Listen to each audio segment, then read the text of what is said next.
Hi, this is the May video chat coming later than usual because I literally just did not want to show my face until I had a new video.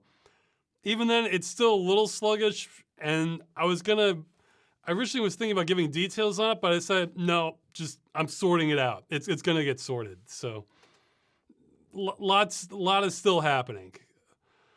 Um, Also, this should be pretty, hopefully this is a temporary thing. This past week, I got lucky when I did release Freeman's Mind because like the day after it, I started getting like a headache, and then the day after that, it was basically like the worst, longest headache I've ever had in my life. And like my wife had to run out and like I asked her to just get like antihistamine and like painkillers. And that cleared it right up until the next day. Then it came back badly, and then I took it again. And then the next day, the same thing, except this time I forgot and took the medicine after I ate, which I think makes it like more delayed for. So I was just in agony for just hours and hours from it. Like it was like torture. Like my wife said, I was even turning pale from it. So I was in so much pain. Like I didn't. It was hard to even talk, and like I was. What I was worthless for just like even looking at a screen was like too much effort, like just and like trying to lie down almost made it worse. Almost it was almost certainly some sort of sinus headache or maybe an infection. I ended up going to a doctor, and she prescribed some stuff, and if it got worse past a certain date, then I was supposed to take antibiotics, and it hasn't. So think I'm okay, but I think it's just I just got blasted by pollen or something. I don't know. It's never hit me like this before. I don't. So it's good thing this happened right after. You know, when I released Freeman's Mind and the day before that, I was just feeling real tired for just reasons I wasn't really sure of. And then like it was like a minor to medium headache on Friday, but I was able to deal with it. And then it was just like crippling after that. So, yeah, no, it's almost certainly pollen. I mean, I guess that's the downside of me living close to a forest, but, yeah, I've just never been hammered this hard before. I mean, which is surprising because, you know, I grew up mostly in Virginia, and there are trees all over the place and wildlife. I mean, lots of vegetation everywhere. So yeah, in fact, I remember waking up sometimes and seeing, like, I would look in the driveway, my dad's car would just be like yellow because it was just completely dusted with pollen on it. So, but yeah, maybe this is just something that's kicking in as I'm getting older. So I have that to look forward to now in the spring, I guess. But yeah, so far so good. But if that were to come back, I would end the stream early. But it comes in gradually. It took like half an hour to go from like no pain to just like I can't even talk. I'm in so much pain. So uh, let's see. Yes. So um, oh yeah, and on the note of me not wanting to show my face, the next video chat might get. I usually do it at like the first weekend of the month, but I might delay the next one until I have another video out. Like that's really how I'm feeling. Like it's just there's a lot of like internal pressure from like cognitively. I understand everything that's led to this point, and it's gonna get out of it. But like emotionally, I'm like a dog jumping up and down, going crazy that there's not new videos out. So I've had situations like that where my rational brain gets it, it understands. Emotionally, it's like totally different. So um, can't say which one it's going to be yet. If it'll be Game Dungeon or Freeman's Mind, but uh, I'm ideally I'd have it out this month, but it's gotten a little more complicated than that, so I don't know yet. But again, I'm getting it sorted out, so it's coming. It's coming, and I might. worst case scenario, I'll just get a lot more proactive on the videos that I was kind of delegating more stuff on. So, oh yeah, and on that note, while I am kind of, why I may need to catch up on a few emails, but this is going to be an ongoing offer for a while. I don't know why, but I just utterly hate doing volume balancing. So if anyone feels like, oh yeah, I could handle that, and you want to get some money from it, I don't know what a good rate would be. Maybe a percentage of the income from the videos, or a flat rate, or based on length of the audio or something. I'm still open for that. My email is rosswscott@gmail.com. I can do it. I just like utterly hate doing it. But my volume balancing, like say I'm talking and like one of the lines is I'm saying like, hey, look at that. And like the peak of me saying, hey, like it comes in kind of harsh. I like want to lower that. And just so it's like comfortable to listen to. And occasionally like some sessions are they're recorded at a little bit different volume than the others. That's not that big a deal, but it's mostly just kind of going through it. And I've heard, let's see. Oh yeah, just in the chat there, some more people can read it. Yes, it's not going to be 65 an hour. That's like, that might be multiple orders of magnitude more than I get paid for just doing everything on YouTube. So, but it won't be great. And also, I would also recommend or advise, like, if you're not, I would almost say if you don't have obsessive compulsive disorder, you may not want to apply. But if you do, like, if you're someone who just like, you like to like set things in order, get it all right, like, then this might be good for you. It feels like assembly line work to me. But the thing is, I am a little picky because I've had people try to take shortcuts with like compressors and using filtering techniques. And the thing is, it's not that I don't even look at the waveform usually when I like listen to the work. What I do is I just listen to it and I feel like, whoa, my voice sounds weird there. And then I'll go back and compare it to the original. It's like, what, did I really sound like that when I recorded it? I'm thinking, no, they really distorted something. So you can use compressors, but you're gonna have to do it in a stealthy way. I feel like in a few years, this is something, or maybe now I just don't know about it. This is something AI probably could handle very well, but I don't know if we're quite there yet. It's not that I'm insisting it has to be done by hand manually. It's just, I haven't found a good substitute for that. So I have like a small test set up from one of the older episodes I can send you. And if that goes well, then maybe I'll do one more test and then pay you a little bit for that. And if that goes well, then you can work on a lot.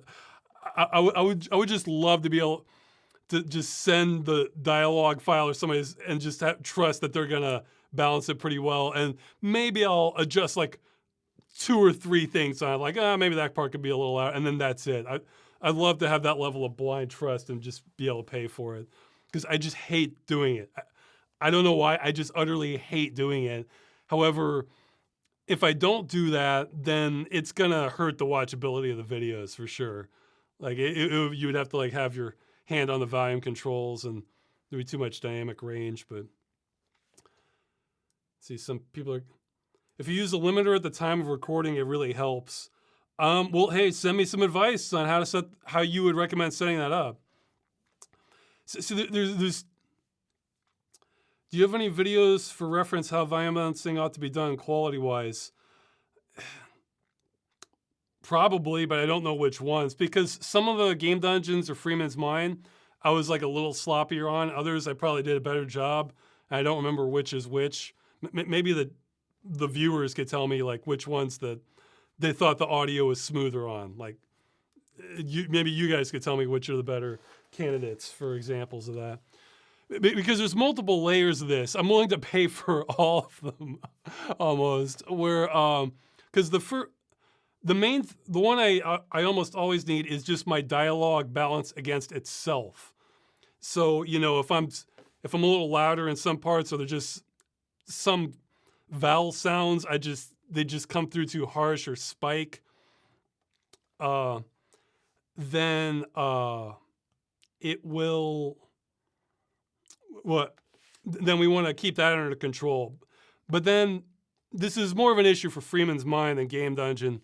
After that, like for Game Dungeon, I might want like the game audio like a little bit lower, but that's usually not too much work. That's a lot easier. But for Freeman's Mind, it becomes into play where like, all right, we have the game audio, then we have the sound effects audio, and maybe additional sound effects audio, and we have to like make the levels go up and down based on all that or other things, and that part can slow me down for sure, a lot for Freeman's Mind especially. But so anyway, I just want to put that out there. I may be I may be picky though. I gotta warn you. Like, so what I'm aiming for is hopefully almost as good as I am, but really if that's all you're doing, you can probably do better than I do on it. So basically the perfect volume balancing is I listen to it and I don't even think about the volume levels. I'm just more interested in what's being said,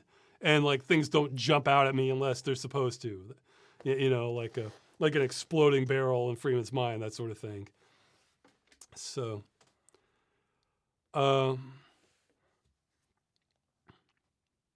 yeah, so I just want to put that out there because it just bugs me too much. I'm making enough now. I can't afford to throw people some money at it if they're doing a good job. So I would love to not do that aspect of it. So, okay, I think that's it for announcements. Yeah, I really am just working on a lot more of the videos.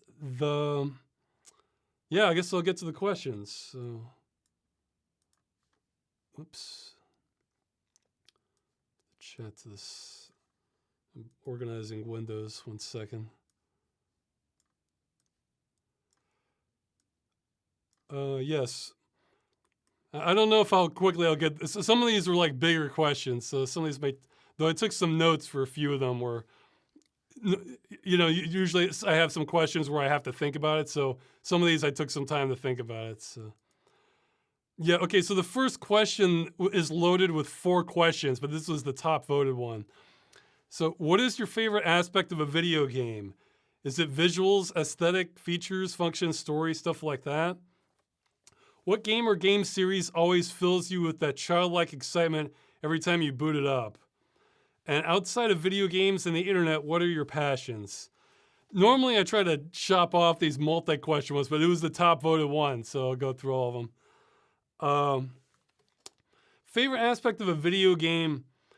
I had to stop and think about it because it's kind of like asking, well, what's your favorite aspect of a painting? The colors, the texture, the style, the subject matter, so it's sort of it all coming together. But if I had to pick one, I think I'd have to go with the theme.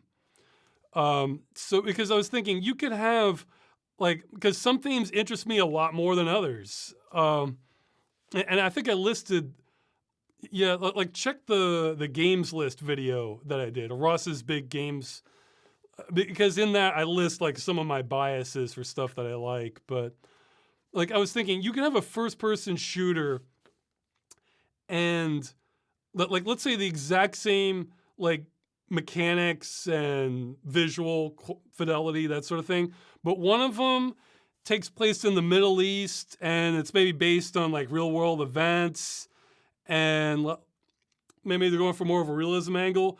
And the other one, aliens have invaded the Earth. They're ripping heads off of people.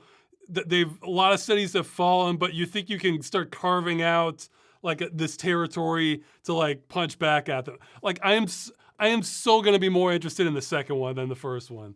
Like the first one, I'm like, yeah, it's not really contemporary realism, military stuff. It's not quite my thing, but save the world from aliens. Yeah, let's do it. Like it's so I usually look at the theme first and then like see like, okay, is this gameplay something I'm going to hate, or maybe I can tweak it to like it more, or maybe I'm lucky and I'm on board with the gameplay too. So, yeah, it's like that. So, Yeah. I think the theme would probably be my favorite aspect of video games, and that's why I can jump around all over the place. And I think less so now, but in the past, but before this sort of Steam renaissance with indie explosion stuff, there were some years where there wouldn't be any big titles I'd be interested in, and because or ones I'd be like sort of interested, but not really, And that's what would send me to like the weirder corners of gaming, trying to look for something with themes I found more appealing. So, okay, great. It looks like somebody's linking to a screenshot of the video. Yeah, my game biases. So there you go. So it's in the chat there, the link there. Okay. Okay, just answering this literally. What game or game series always fills you with that childlike excitement every time you boot it up? None. Sorry.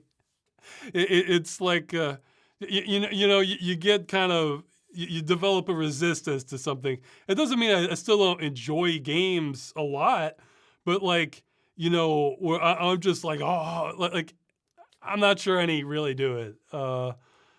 But I can be still fascinated quite a bit from games. But the thing is, if they're asking for what game or game series, the thing is, I know those games or the game series. I don't necessarily assume anything, because some of my favorite games, like the sequels, weren't that great. Like Supreme Commander, that's one of my favorite games. I felt like the sequel was a letdown. Deus Ex, that's one of my favorite games. The sequel, I mean, it's a good game by itself, but like as a sequel to one of my favorite games, it's like, not that great. There's probably more. Well, yeah, that's. Yeah, well, I got. So the point is, like, that was one. System Shock 2, one of my favorite games. BioShock, I guess, was a spiritual successor. It felt like kind of a letdown compared to like a System Shock 2. So I don't assume anything now for a sequel or series. I hope it'll be good, but I'm not like immediately excited, like, oh boy, they're making a sequel. It's like, well, I hope it's good, And the other thing is, for some of my favorite games, I already know what to expect. I've been there, done that, so I kind of want to move on to something I haven't experienced before. Now, the exception is, let's say maybe I want to come back in 10 or 20 years when my memory's really faded for what that game was like, and I just remember a few parts. Well, then, yeah, it's going to be a much more fresh and exciting experience then. That happened to me with Kingpin, doing it in VR. I realized I barely remembered it, and played it about 20 years later, 20 or so years later. It's like, oh yeah, I didn't remember. A lot of it was fresh to me again because I just didn't remember it. So that's kind of my approach, is to kind of play the game to my full memory satisfaction, then just kind of bury it for a long time, and then maybe a long time later I'll want to come back to it, or dig it up for Game Dungeon if there's a good reason to, and just kind of keep moving along with that pattern. Let's see. Outside of video games and the internet, what are your passions? Well, I'm not sure I'd even count the internet as one of my passions. I look at the internet like a tool. It's like, oh, I can go get information, get videos, get games, music. It's because when I think of like the internet as a passion, it's like somebody who like really enjoys being online, like the cultural aspect of it, or like with new developments with how the internet's working or social media stuff, and that doesn't really interest me as much. So, what? Yeah, in fact, when we moved here, we didn't have internet initially, and then when we got it hooked up, because of where my computer is, I wanted a wired connection. That was going to be a little trickier. So I remember the guy was asking, like, well, who do we hook up first, me or my wife? And my wife was kind of jonesing more from not having internet than I was fine with it. I was like, oh, cool. Well, I guess I'll just play this game or watch this movie tonight that I had like backed up that I hadn't gotten around to watching, or and like it's like, well, there's plenty of stuff I can work on with the videos, like write more scripts, record this footage, edit that. I, there's only some parts of making the videos that I need the internet for. Like 90% or more of it, I don't. Like so, and I was fine with going a lot while that, but my wife was feeling with the withdrawal. She wanted she wanted her cat photos or getting on Twitter or stuff like that. So uh, so yeah, the internet isn't really one of my passions. It's just I like it as a tool. So okay, yeah, and passion. See, for me, passion kind of means like you're kind of relentless about it. Like it just drives you. So I feel that way about the movie. Like the movie is, I guess movies account as one of my passions, and music would count as a passion. Like art to a degree, that's definitely one of my passions. It's just like no matter what you're doing, you like find ways to do it. Whereas there's other things that are like I enjoy them a lot, but they're not necessarily like a passion. So so for stuff that's like a little bit down there, things like skiing, going to amusement parks, I love that. Zip lining, the few times I've done it. Paintball, few times I've done it. Also, I found this one's weird. It's not exactly one of my passions, but it's more like something in my brain tells me I need it. And that's just like basically being out in the forest, or like, I guess in theory it could be a jungle, but just where I'm surrounded by vegetation and getting exercise. That's one of those things where it's not, it's weird. It's not exactly like a passion, but it's more like if I don't have it, I start really wanting it. So even though it's not like the most enjoyable thing to me, it's just like part of my brain just really wants it. Being able to exercise like by lots of vegetation. So let's see. Yeah, craving. So somebody put in the chat. Yeah, that one's more like a craving. Yeah, and exercise, that is not one of my passions. That's just something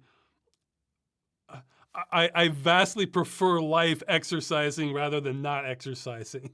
I don't really, it's not really an enjoyable thing unless it's like, playing a game with, like if I was playing basketball or something, then that'd be fun. But, I mean, just running, it's not really fun. Like, I always listen to something while I'm doing it, but it's more like the quality of my life is much better if I do exercise than if I don't, like just mentally, so. But yeah, for passions, I like. Well, again, I don't think it quite rises to passion, but I do sort of enjoy mini golf. Seeing like the wacky sculptures and exotic courses and ideas that they have with it. I don't know, just I almost want to say just like fun, active kid stuff like that. I mentioned amusement park, zip lining, mini golf, so stuff like. If you were like an active kid, like stuff that you would probably find fun, I probably have something. I have a lot of interest in that too. In some ways, I never grew up in that respect. So, yeah, I was thinking like as a kid, like my favorite like actual physical game was dodgeball, where they would, well, they called it battle ball because it was a little different than. Because dodgeball can just be a few people, but battle ball, it's like they split the entire class into two sides. So it was almost like a dodgeball war, and that was awesome. That was like the most fun I ever had, I think, in PE, in physical education. Like I would always love it when they did that. So yeah, I don't really know of many outlets for that as an adult. So. Let's see. Oh yeah, next question. Have you ever considered releasing a list of your all-time favorite games? I could do that. I'd have to stop and think about it and then probably want to add to them. There'll be a short list though, because for it to be all-time favorite, it just has to be like so. It has to be more than a good game that I like. It has to be one that just like, man, this is one of the best ones I've ever played. For me personally. It might be pretty low key though. I might just maybe I can just make a forum post or something, put it up there. People could link to it. But yeah, I'd have to think about it. Okay, in Freeman's mind, I find ways of working around moments that would be too video gamey, such as skipping physics puzzles and some of the more bombastic action sequences. My question is, do you think of these in advance, or do you figure it out when you get to it? A few of them I thought of it in advance. Most of them it's when I get to it. Believe it or not, Half-Life 2 has actually faded a little bit in my memory for everything that's coming up, so I don't remember every last detail. I mean, I scout ahead the level first. So, I mean, like, I just try to play through normally and see if there's going to be something that, like, I'm going to want to change or work around or accommodate for. But the big one I knew I wanted, like, I think the two big ones that really, like, I thought of them, like, way ahead were the Fan and Half-Life 1, because it just felt kind of, again, more video gamey, and the Dam in Half-Life 2, which even the Dam, I wasn't sure what I was going to do, because I wasn't necessarily sure I was going to have the map change that extensively, but I just knew that, like, it just didn't make sense for what a real person would do. I'm trying to treat this all as though it's real for Freeman. So, and that just, if you were being chased and that was like your only possible option, so it was, yeah, I think I mentioned before, like in The Fugitive, if you've seen that movie, there's a scene where he jumps off a dam, and it's because he just has no other choice. So it would have to be a scenario like that. And it wasn't like that at Half-Life. So it's like, there's no way the Freeman I'm treating this as real would do that. It just wouldn't make any sense. So, because, you might, I mean, there's a high chance you might kill yourself doing that. So things have to be so desperate that would be your least option. But yeah, like, yeah, there's a few I'm not sure about. So I'll get to it when I scout ahead there and figure something out.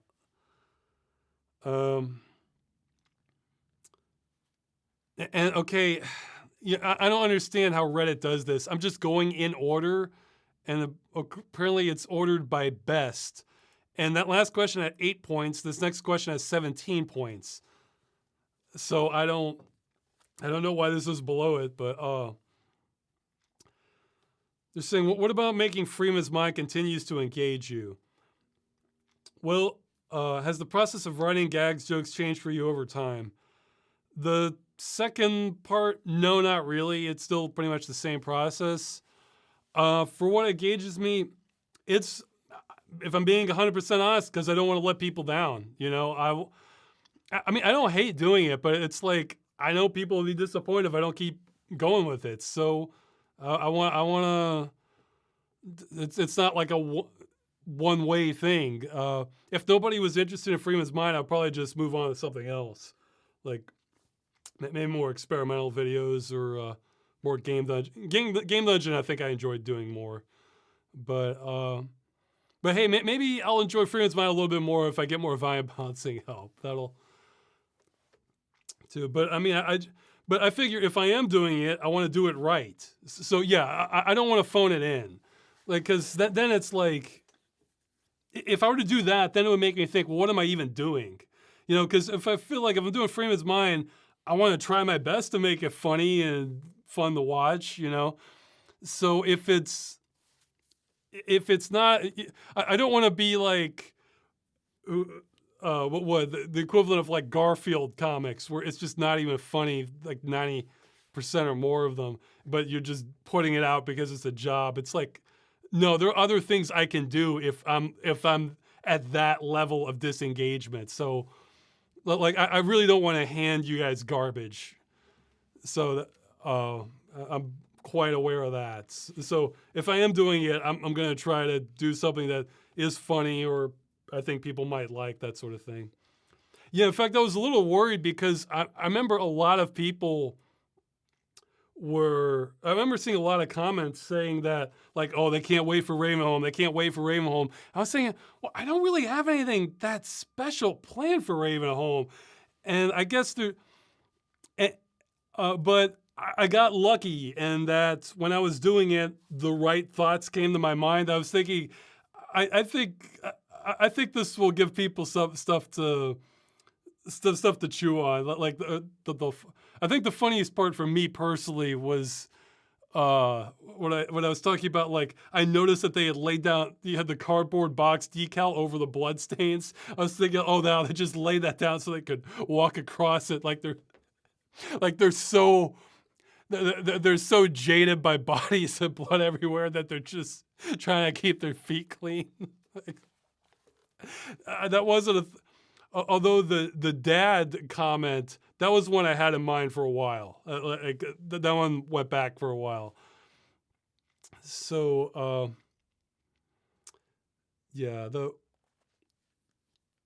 I mean, I can still have fun with it. It's just, well, yeah, and the one before that, I actually, that's one of the rare times I actually did laugh out loud, was when, like, your dad just killed us. Like, when Eli is kind of confused and you're trapped in the airlock. That's my kind of humor. So. Okay, more questions. What games do you think most accurately depict how bleak and awful a post-apocalyptic life would be? And they say they've been playing Telltale The Walking Dead Season 1. Yeah, well, I guess a few thoughts. For games, I'm not really aware of which ones do it right. Okay, I haven't played it, but from what little I know, maybe something like this War of Mine might be a more accurate portrayal of that sort of thing. But yeah, I don't know if I've played, and there's like a few that they all sort of bleed together in my head. Like, I haven't played all. I've played like one or two of them. There's one like called Sheltered Mr. Prepper, I think. And then one that's like 60 seconds, where you're basically, like, you're surviving, you're in an underground bunker and you're surviving a nuclear blast, but then you have to manage things afterwards. I'm not sure how realistic any of those are.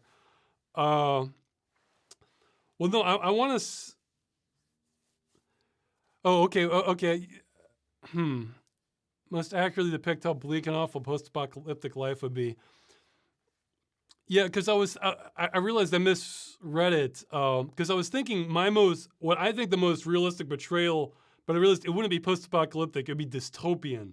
I still think Soylent Green is one of the most realistic potential dystopias.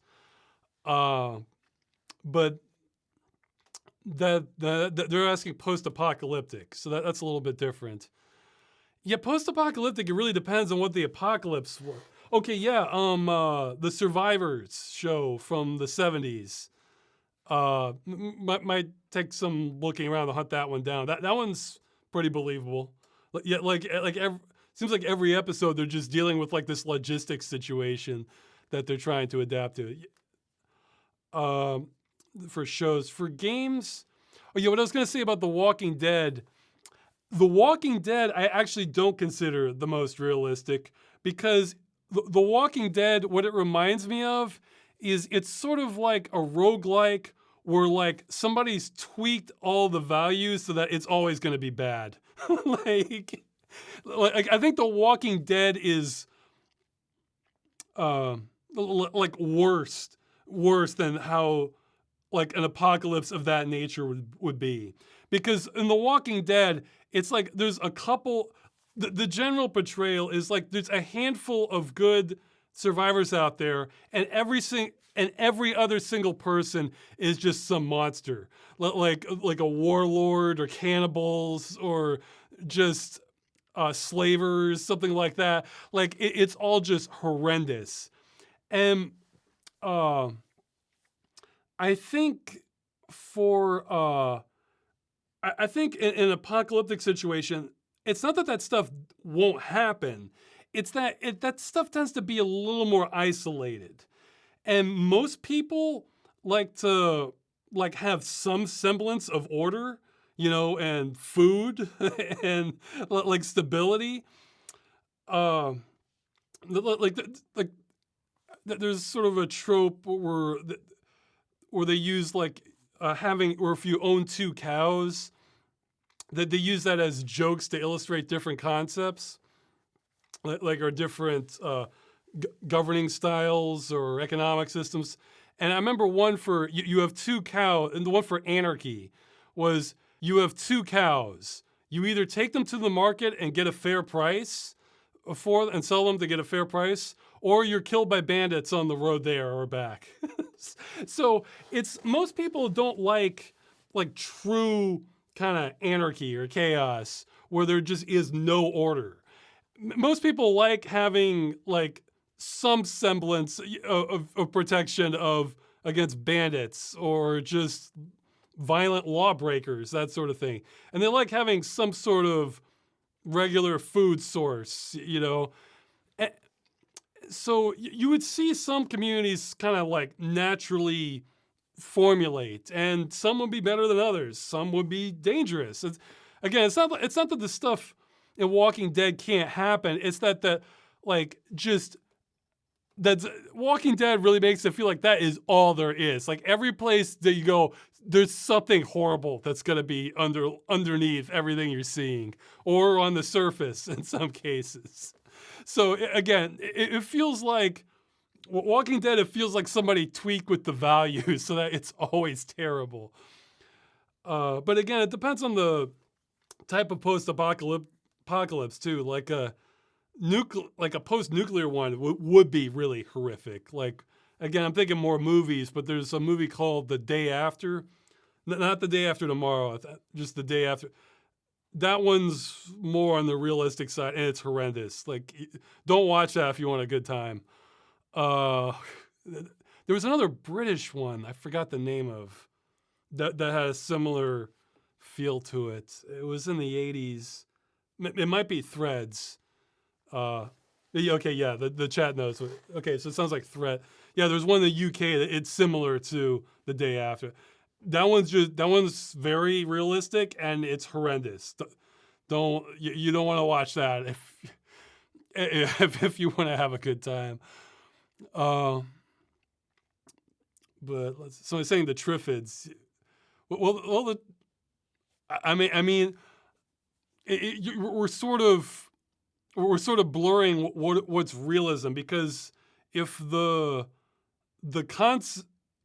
actual event for that type of post-apocalypse happens, then yeah, I guess the Triffids is semi-believable, but that's well into science fiction. It's not impossible, but there's never something like that's never happened before, so it's not very likely. I might have seen this, but I don't remember. The chat saying "When the Wind Blows." I can't remember if I've seen that or not. It's a long time ago if I have. Let's see. So yeah, I'm thinking more of movies than games. For games, let's see. Okay, well, I guess if we're willing to see, again, realism and post-apocalypse don't always go together in games, because I'm thinking one of the more believable zombie post-apocalypses I've seen, but if you're even saying the word zombie, you kind of have to throw realism out the window. But if we're accepting that zombies are real, State of Decay was a little more realism, where you had to deal with like going out, getting supplies, coming back, maintaining your settlement, that sort of thing. But I wouldn't call that realistic by any means. But yeah, it really depends on your type of post-apocalypse, because post-nuclear apocalypse is really bad, and whereas if it's just some event that killed a lot of people, that doesn't necessarily have to be as horrible, the post-apocalypse, or like a loss of technology, that sort of thing. But yeah, somebody's mentioning Project Zomboid. That one's probably more realistic. I still need to play it. But more realistic if we're accepting zombies as real. Like, and I've heard like for most zombie situations, like, I mean, you could have situations or areas where you get overrun, but humans are a lot smarter than zombies. So, I mean, it's a fun scenario, but and very unlikely, even if we accept the premise that someone can come back from the dead. So even if we just accept that fully, it's still very unlikely to like kind of overrun things. But did those 3D printed replacement parts for your headset work out? Yes. In fact, well, one of them the earlier one that completely cracked. Here, let's show. Let's see the camera. These are both replacements now. So this is the newer replacement that's much stronger. This is the old one. I keep waiting for it to break because the left one did break, but it hasn't yet. So I'll probably just wait till I see cracks or it starts breaking before I replace it with the other one. So I'm set for a long time now with the replacement pad. So yeah, both sides are replacements. Yeah, you can you can see the threading a little bit there. It's not really focusing on it because I have the focus more on me, but yeah, thanks again for that. I appreciate it. I would rather have these than the actual parts on the manufacturer now for that. They're stronger. So now that there's a remake of Silent Hill 2, I'd like to ask, what's your favorite Silent Hill game and why? Well, I actually wasn't aware there was a remake of Silent Hill 2. It seems like a remake of Silent Hill 1 would be the better candidate because I mean, I feel like it actually because the 1 was on the PlayStation 1 and that was much more blocky and less defined. However, the atmosphere of Silent Hill, it actually works really well with that kind of abstract, more blocky, blurry texture look. So it's not necessarily a knock against it. But it's like if you were going to do a remake, there's a lot more to define there. But the aesthetics of the original actually work really well for Silent Hill. I mean, Silent Hill 2, even at the time, I remember the graphics being extremely good for the time. I think that one's probably aged pretty well. So I'm not even sure it really needs much of a remake. I mean, maybe like a re-release and just kind of like tweak a few things with the lighting and modern resolutions, that sort of thing, frame rate. But I don't think it really needs much of a remake. My favorite one, it'd probably be 2. Although I've played 1, 2, and 3, and I played part of 4 till I kind of gave up on it, and it's gonna come out why in the next game dungeon. There's a relevant connection to that. So, I mean, for 2, I guess my favorite. Why is it my favorite? It felt like I'd say probably 2 is my favorite, then 1, then 3 out of the ones I played. 3 just sort of felt like more of the same. I mean, it wasn't bad, but it was just 2 felt like kind of a dark psychological Alice in Wonderland experience. Like you're just kind of going deeper and deeper into it, and there's so much interpretation you can make for like what's happening or like what it means with the characters you interact with.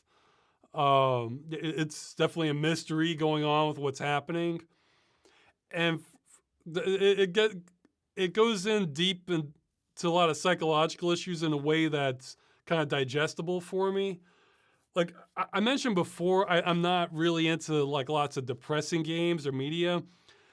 Silent Hill but Silent Hill 2 is an example where you have the main character who seems like he does have major depression.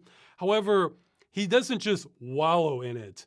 It's like he uses that depression as sort of like a platform to just jump off into more interesting places. like I kind of feel like Max Payne does the same thing, just in a very different way, where they're both kind of depressed and dark, but they use that as sort of fuel to drive them to places like a normal person wouldn't go. So, you know, Max Payne, he's just going on this long vendetta, and Silent Hill 2, he's going to Silent Hill when all signs are suggesting, yeah, you should probably turn back, you know. Uh, but he kind of feels like he has nothing to lose, so he just goes further, and that takes him to very interesting places. So yeah, that Silent Hill 2 is an example of a game where they use the depression in a way I like, where it drives you to places a normal person wouldn't go.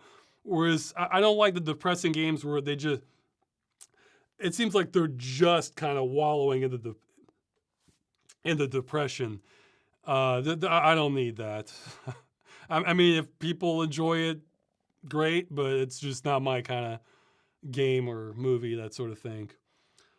But yeah, there's a lot of mystery going on in Silent Hill 2 and stuff to interpret. I mean, really, there isn't 1, 2. I just feel like 2 kind of did it even better.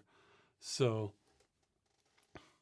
yeah, somebody's saying proactive depression. Well, I don't know if that's quite exactly the term I meant, but yeah, just.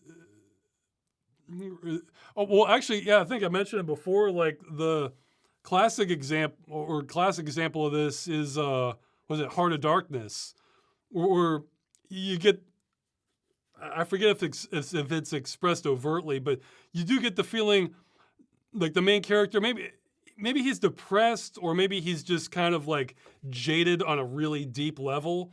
So that's propelling him to go like deep into just no man's land inside the jungle there, where you don't know what's happening there. And that's obviously what the movie Apocalypse Now was inspired by, or kind of based off of. Yeah, you know, the main character is not all right in the head at the beginning of the movie. You know, he's kind of going out of his mind a little bit in his hotel room too. So I really like depression as a mechanic, or something, or you know, mental illness, a certain type of mental illness, as a way to take you to have an adventure a sane person wouldn't take. You know, I like that element a lot. Well, also, but yeah, Silent Hill 2 also had really good music. Well, I guess I don't know if I got far enough into 4 to judge the music, but 1 through 3 all have pretty great music. Though they're definitely more on the acquired taste side of things. Like there's a few normal tracks, and then a lot of them are just kind of like much more like abstract mood building stuff. So it's definitely not for everyone with the music. Let's see. Have you ever tried running games that are problematic on modern systems with PCM 80/86 box? I'm not sure if I have or not. What do you think of said emulators compared to using DOSBox virtual machines or fan-made patches? It really depends on like the kind of game you're talking about, and like in what era. For like older, well, okay, this is a spoiler for a future video I'm talking about, but for 2D or software 3D games, I'm just in favor of whatever gets the job done well. Once you get into 3D accelerated games, then I tend to be a lot harsher on these, because then you can't necessarily force anti-aliasing or force stereoscopic 3D, that sort of thing. You kind of need it running natively. So, but I'm just fine with whatever gets the job done. You know, whatever gets us pretty close to the, oh, somebody's saying there's a quality drop. Well, I'm recording it locally, so hopefully it's not, I don't think I'm up. No, I think the internet's pretty clear on my end. So yeah, I don't have I tend to prefer whatever's easiest and gives me the most features. And then if there's some games that don't work for that, or they work poorly or have lots of problems, then I go to like a more hardcore solution, like full emulation, or a virtual machine, that sort of thing. But yeah, just it's whatever's easiest and gets the job done. And if it doesn't get the job done, then we head to the not so easy region of things. So. Oh, and they're saying, what are your favorite MAME games or arcade machines, essentially? That's one of those areas where it's kind of like Commodore 64 for me, where there's a whole lot out there that I never really got around to checking out, but maybe I hope to see more of eventually. But I mean, I remember as a kid, some of my, I enjoyed watching the Mortal Kombat games as a kid in arcades, but I was never like amazing at them or anything. I enjoyed Rampage. That was a lot of fun. Teenage Mutant Ninja Turtles 2, the arcade one. That one was a blast. And to a lesser extent, I enjoyed like the Simpsons arcade game. That was pretty good. These are all like real mainstream arcade ones. Yeah, they had like the full driving machine. I remember being pretty impressed by, was it Daytona USA, and actually in the arcade, I remember Ratmobile being pretty impressive. The thing with arcade machines, it kind of depends like where you were and what venues you had access to and like what games they had. So it could be like a really different experience for other people just because they had access to different machines. Okay, they're saying it's buffering for them at random times. Oh shoot, am I doing this at 1080 or am I doing this at 720? I don't know. Maybe it's a Twitch thing.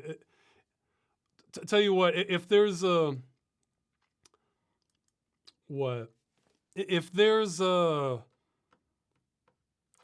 option I can easily check and Twitch and you list the instructions, you can put that in the chat, and I'll try to get to it. That maybe I'm doing something wrong with Twitch. I haven't changed things, but maybe Twitch changed the default settings. So,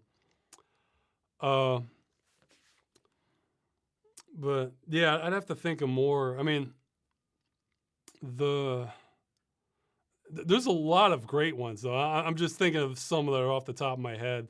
I'm not as experienced with like the full, the full array of like what was out there with arcade machines. So, let's see. But yeah, that's something I'd like to get more into. But I'll get to it eventually. Like I'm a fan of a lot of like vertical scrolling shooters, kind of like Tyrion or Raiden, stuff like that. So some beat 'em ups. Those are usually solid picks. Oh yeah, I remember Revolution X. That was a cool one. That had a cool and you know, to this day, I'll probably mention this in a future video. To this day, for some reason, like my brain always associates Generation X with Revolution X, the game. So I don't think I don't think Generation X would be insulted by that comparison though. So it works out. Yeah, there was one I only saw a little bit of it, but I always wanted to play through it. I think it was like the Area 51 shooter. It was like another rail shooter. Yeah, there's tons of great arcade games. It's just I'd have to sift through it. Let's see. Any opinion on Duke Nukem Forever? They're talking about both the Gearbox version and the recently leaked 2001 version. Yeah, well, my opinion always was that the trailer they showed from 2001, they should have just stayed the course on that. I mean, if that, because that trailer at the time just looked awesome. Even if it had been a few years late, they should have just stayed the course. The one that actually did release, I mean, I guess it's okay, but it just, because like I can look at it from the I was never like crazy hyped about the new Duke Nukem Forever, so I can just look at that as like, okay, if I just picked up this game and started playing it, then I would think it's okay, but it's nothing that great. I mean, I've played plenty of games like that. Like I'm thinking of, there was like I think it might have been called Area 51, the game. I think it had David Duchovny voicing it. That was a game that was just okay. That's kind of how I saw newer the newer Duke Nukem Forever. Now the leaked 2001 version, that'll be interesting. Like I'll be happy to wait for like the fan polished experience, because I'm sure some fans are going in there right now, fixing all the bugs, getting all the levels working, making sure it works with on modern systems, and uh, maybe adding in some more features or something like that. So I guess the big question is, how much of a full game was there versus how much was just there to make the trailer. Because sometimes that happens in game development, where they have the trailer and not a lot else, but the trailer looks so amazing, you're thinking they have all these things. So yeah, I'll definitely give that a shot. I'd be interested in it. I think I probably would have been a lot more interested in it about 15 years ago, but because Duke Nukem is one of these. Again, it's one of these where I'm not like super into it, but if it's good enough, I'll play it. Yeah, actually, I mentioned earlier with the theme, even if it's a theme I don't like, maybe they have some context to it that I really do like. Like, well, actually, I mentioned with Max Payne, I'm not really into like kind of film noir style crime shooter ones necessarily, but Max Payne is really well done. Like, you have a shootout in that game, and I mean, at the time there was nothing like it, and even now I want to say I have to stop and really think about games that have shootout sequences that are as satisfying as Max Payne. Like, I'm sure there's been some, but so it's like that part is just so enjoyable, and like that it kind of warms me up to the rest of the game. I don't hate the theme of Max Payne, but it's just film noir doesn't really do a lot for me. So even if it's a theme I don't like, if there's some hook or catch that they have, that like makes me a lot more interested in it, then it can do that. So the Duke Nukem franchise is kind of like that for me, where it's like, well, I kind of know what to expect. So how good a job are they going to do delivering it? Is it just like an absolute spectacle of an action movie experience going through, in which case, yeah, that'll really warm me up to the game? Or is it just like there's the same kind of jokes, the gameplay is okay, it's like, well, okay. I say this, yeah, somebody's mentioning the first Fear game. Well, Fear had two things going. One, I kind of liked the mystery element of like, I wasn't sure what was going on with this. And yeah, like the rest of it, like the combat was so good in that it definitely elevates the game. Yeah, and like they did a great job on the atmosphere too with Fear. So Fear had a lot of stuff going for it, where like if it didn't have the supernatural elements and it didn't have like as good combat, like I probably wouldn't have been that as interested in it. But yeah, but as it stands, Fear is a great game. I like it a lot. So yeah, we'll see with Duke. I guess if it lives up to the 2001 trailer, then for sure I'm interested in it. But do you employ some kind of system with sprints? I'm not even sure. Like I have an idea what that might mean, but I'm not sure exactly. They're saying, or whatever else companies tend to do to keep things organized with the stuff you're working on. Any recommendations or suggestions for work organizing and tracking for smaller solo projects? Well, considering how I've tried to change things this year, and you've seen how delayed videos I've gotten, I'm probably not the best person to ask about that. But like, okay, I'm open to advice on this, but here, I want to get out a thought that I don't see brought up that much. More of my organization than it should be is just a text file I can just open up very rapidly and just start typing notes into there, and so I don't forget them, or I can go back and that's what I did for the voice. That's what I did for the video chat today, to write down some of my notes, like games I remembered and like Well, one just for another question later. And like, okay, like say it's I'm like for Game Dungeon, I might get a little bit more organized with that. Where well, I'll have the script, for it, but then I might open up like another text file, a separate one, where I just list all this extra stuff I need. Like, like okay, I have these image inserts I want to put in there. Maybe I want to get an extra music track or two. That'll be in its own category. Video clips I want to show examples of that are relevant to it. So I start making a giant list, and then I might make like additional editing notes of stuff like maybe there's a reason I don't want to deal with this editing aspect right now, but I don't want to forget about it. So I'll put that in there. Uh, and I'll put let's see, or yeah, like maybe I'm looking through it and I realize I really should have recorded more footage for this part. I'll list like I need footage for this section, I need footage for this section. So I mean that's kind of broken up, but it's really just a text file. Now the thing I think isn't brought up enough is it takes kind of, for me anyway, mental energy points to sort of list every little thing I need to do and have done and everything. So I like to have that just as easy as friggin' possible. So I can just go through, like, list the stuff, like, keep track, remember it, and just go back to doing, like, the actual work. Whereas if you have, like, stuff like calendars and stuff for this specific time, and then let's check off the boxes that we did. Yeah, when I usually, like, when I know I've done something, I either just put, like, a hyphen next to the line that I wrote that in, or I just delete it if I'm sure I'm not going to need to know this line again. So there's so now any new software, there's going to be a bit of a learning curve. So I understand that, but the question is, what if you already know the software like inside and out? How much of a delay is it to, like, okay, go to this menu, go to this menu, go down here, click this? That's the sort of thing that can like derail me more than maybe it can for other people. So I just want it just dirt simple.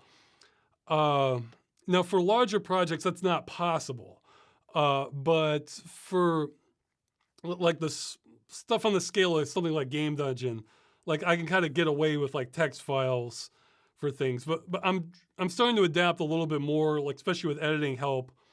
Like one of the things I've started doing is like in the script, like I realize, it might take him a while to find this particular footage, whereas I know about where it is in my brain. So I'll go through and like, okay, yeah, it's right there. And then I put a timestamp in the script for him. I'm not doing that for everything, but if it's like a particular, say it's like an hour's worth of footage and there's one spot that's like easy to miss, but I know in my head where it is, then I'm trying to do some more notes like that.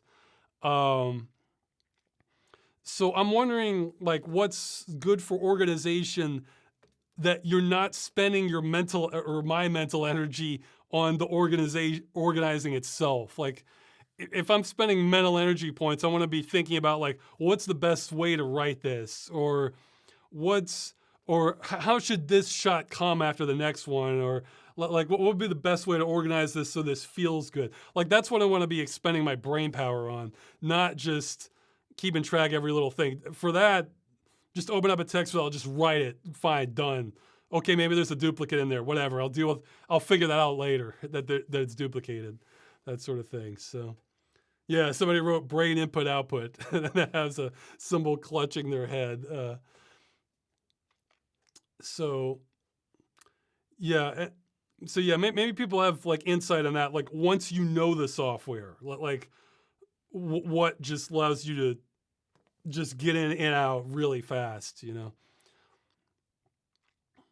But again, for larger projects, if you're managing multiple people, I'm the wrong person to ask. I'm still slowly kind of, you can make suggestions to me as far as that. Ideally, especially for the movie, I'm hoping I can get some help on that, where I literally have a project manager, but so much stuff has to flow through me.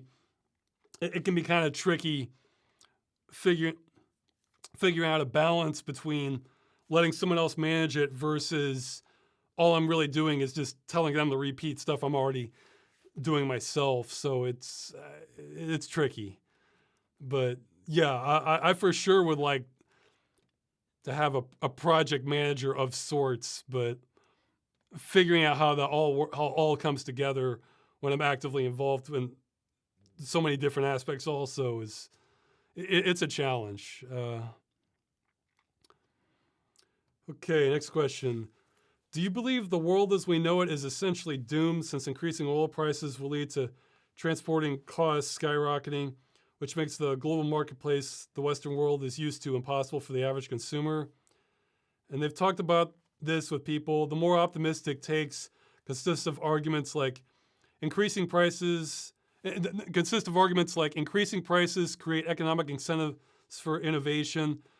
Um, Currently, both hydrogen-based fuel and electric vehicles seem somewhat realistic. Okay, so yeah, this one's got taking a longer to answer. I'll answer the first part. Literally, do I believe the world as we know it is essentially doomed? Yes, the world as we know it is essentially doomed. Yes, I believe that. That does not mean the world is doomed, but that, like I said, as we know it is, I think so, because our world is structured to sort of prioritize what I consider an unsustainable system. And they mentioned because of oil prices. No, oil prices is just one vector, I guess, that one way this can happen. I mentioned that so much before is because I saw that as a sure thing. But I think the pandemic, I think I mentioned in the follow-up, the pandemic really accelerated, really brought lots of other things to the forefront. Where basically, the pandemic brought what I was concerned oil production was going to bring us. So it already had. We're essentially seeing that continue to unfold now. Okay, somebody's asking what's the optimistic scenario. Well, I'll get to that in a minute. The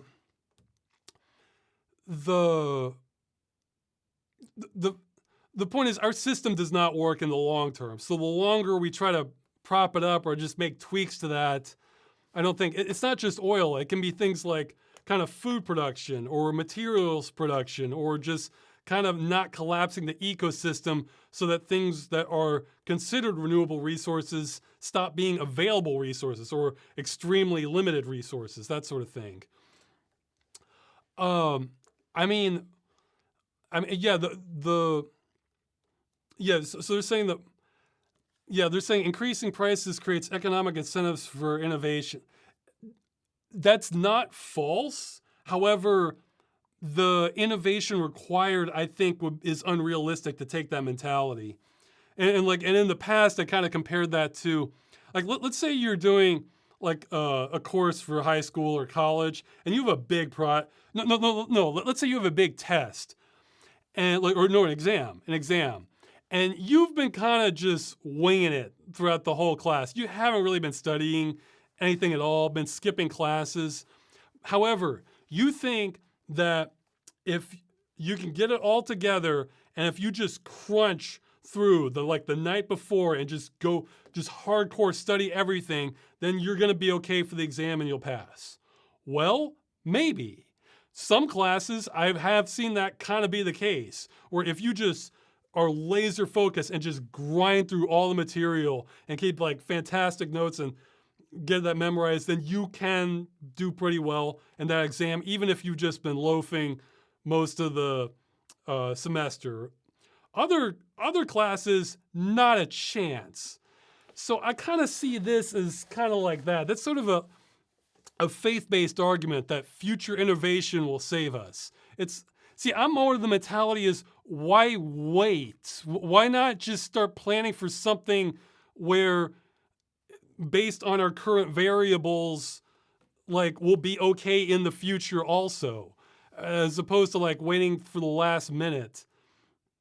Yeah, somebody's typing in a lot there. Yeah,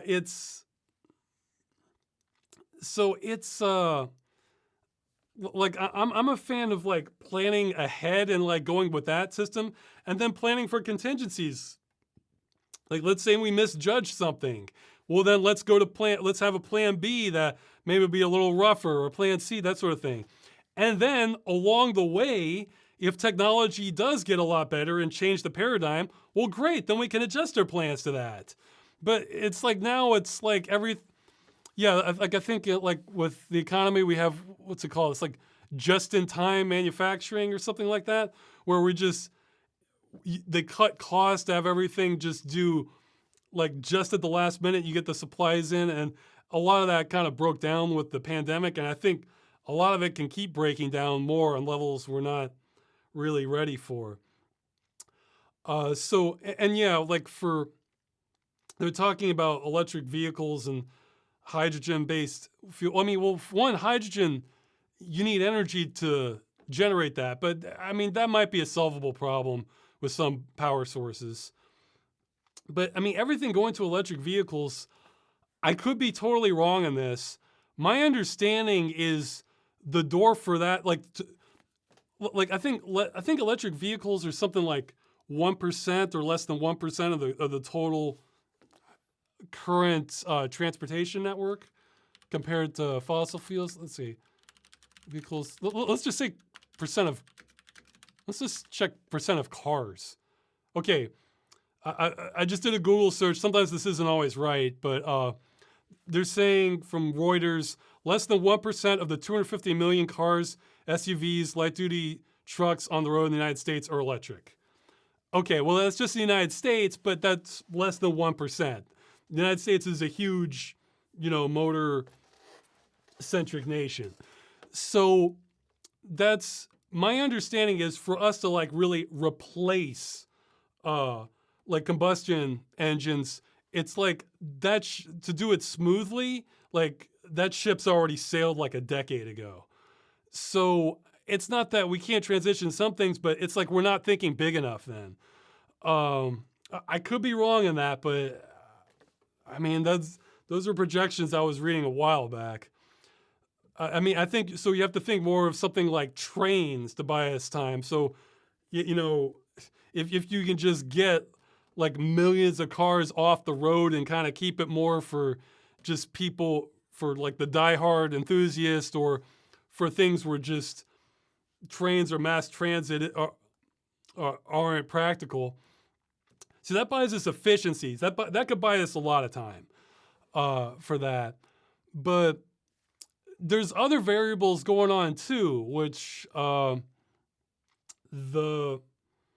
it MIT that I think they're kind of predicting kind of the collapse of things as we know it, of almost everything coming by what they're saying 2040. I need to research more on that, but that's one thing Half-Life does get correct is there are a lot of smart people in MIT. So, especially for like engineering things. And some of this kind of is in engineering. It's just a different, you're looking at like supplies and manufacturing and production and ecosystem management kind of thing. So they're a little more nebulous rather than something like fluid dynamics or something where there's like a lot of hard math to fall back on. But so that's the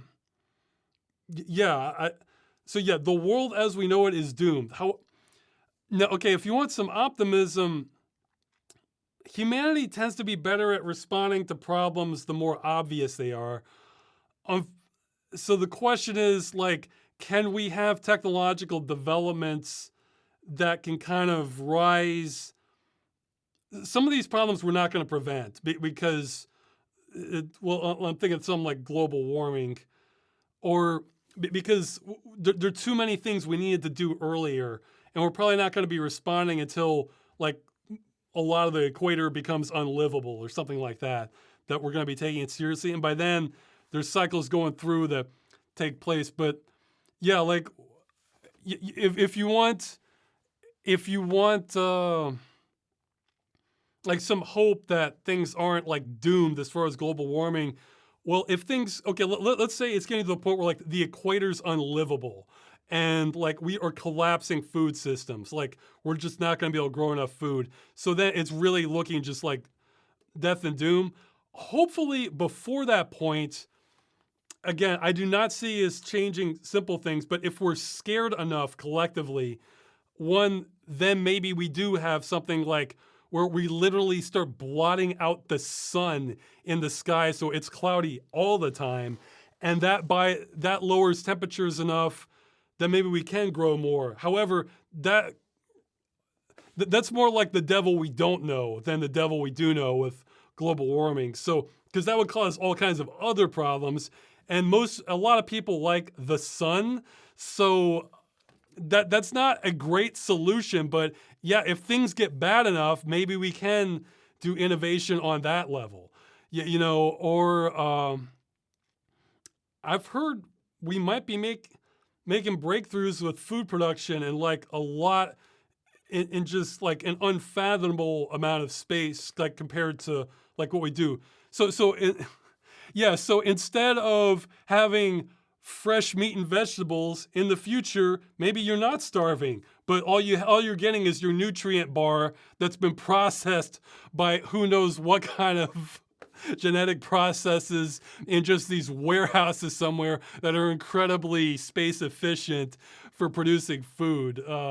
So if you want to, I'm not sold that the human race is doomed. Uh, However, I think we are kind of doomed on our way of life. It's going to take a while for it to play out. Yeah, somebody's mentioning Snowpiercer. So, yeah, it's so you know, hey, you know, dystopia is better than extinction. Like, that's so yeah. If you want some optimism, like so, it's like we really I think we're going to learn a whole lot of things the hard way.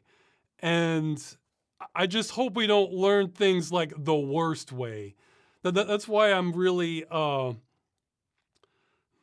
that's why I'm very anti escalating to nuclear war. That one, because you shut down so many options if we were to have, what is it, MAD, mutually assured destruction. That slams so many doors for humanity that we would prefer to keep open. But yeah, like I'd rather have something resembling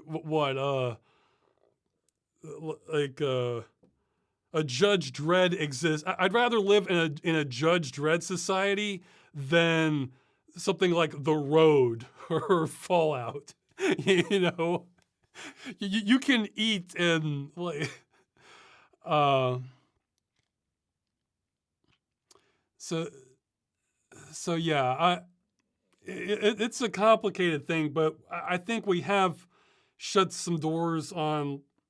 Well, a good metric of that is like species that go extinct or that are endangered now that weren't endangered, because those are kind of metrics of like ecosystem collapse that we can't really walk back from. Unless you're really optimistic and think we're going to pull some Jurassic Park stuff where we we bring them back from cloning. But see, I wouldn't count on that. Like I'm just assuming, well, that's maybe not impossible, but I sure as hell wouldn't make that part of the plan. You know, so and unfortunately we're kind of sleepwalking still and creating new problems. So yeah, like yeah, I think I think that's the best way to put it. I think our way of life is doomed. I do not think humanity as a species is doomed, but maybe I don't know enough either. So I think we have interesting times ahead. that's the thing. But yeah, I would. Okay, somebody's linking an XKCD comic. Let's see what that is. Oh, land mammals. Yeah, I've heard. Yeah, I think I've seen that one before. They're showing that like humans. I think humans are the most populous mammal now. Um, Again, you can fact check me on that. So, uh, yeah, that's why. Yeah, like I've heard that. Yeah, I mean, I wouldn't blame you if you accused me of being one. Like I've heard of the term doomers. You know, people who just think everything's doomed. That it's all hopeless. We're all gonna die. It's like no, I'm not a doomer. Like I agree with many of the diagnoses as doomers, but I see more. I don't see that as a foregone conclusion. You know, it's like I think humanity is capable of anything it puts its mind to within the laws of physics. But I don't wave aside the real physical limitations either. So that and if the more knowledge you get on it, the more it looks like yikes, we are playing things so dangerously with what we're doing. So yeah, but yeah, we'll say, I think the attitude is let's make the best dystopia we can. Like that's I think that's the sober take on things. Like let's build the best dystopia we can. Okay, so let's see. Oh yeah, this next one I wrote down stuff for. They're saying, could you recommend any other goofy movies like Jabberwocky? They watched after seeing my clip and became an instant favorite for them.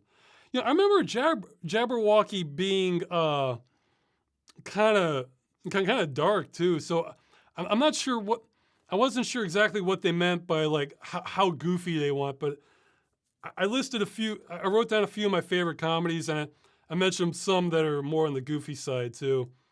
Well, first off, if you want a goofy movie, like you're not going to go wrong with Mel Brooks. I mean, just like so just pretty much any Mel Brooks movie.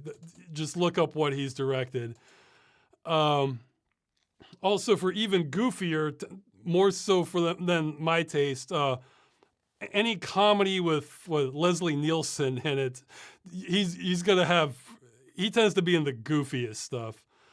Um, for movies like that I did like, what this one's pretty goofy. It's another parody movie, but Hot Shots. I enjoyed that one. Though it's been a long time since I've seen it, but that one's well onto the goofy side of the spectrum.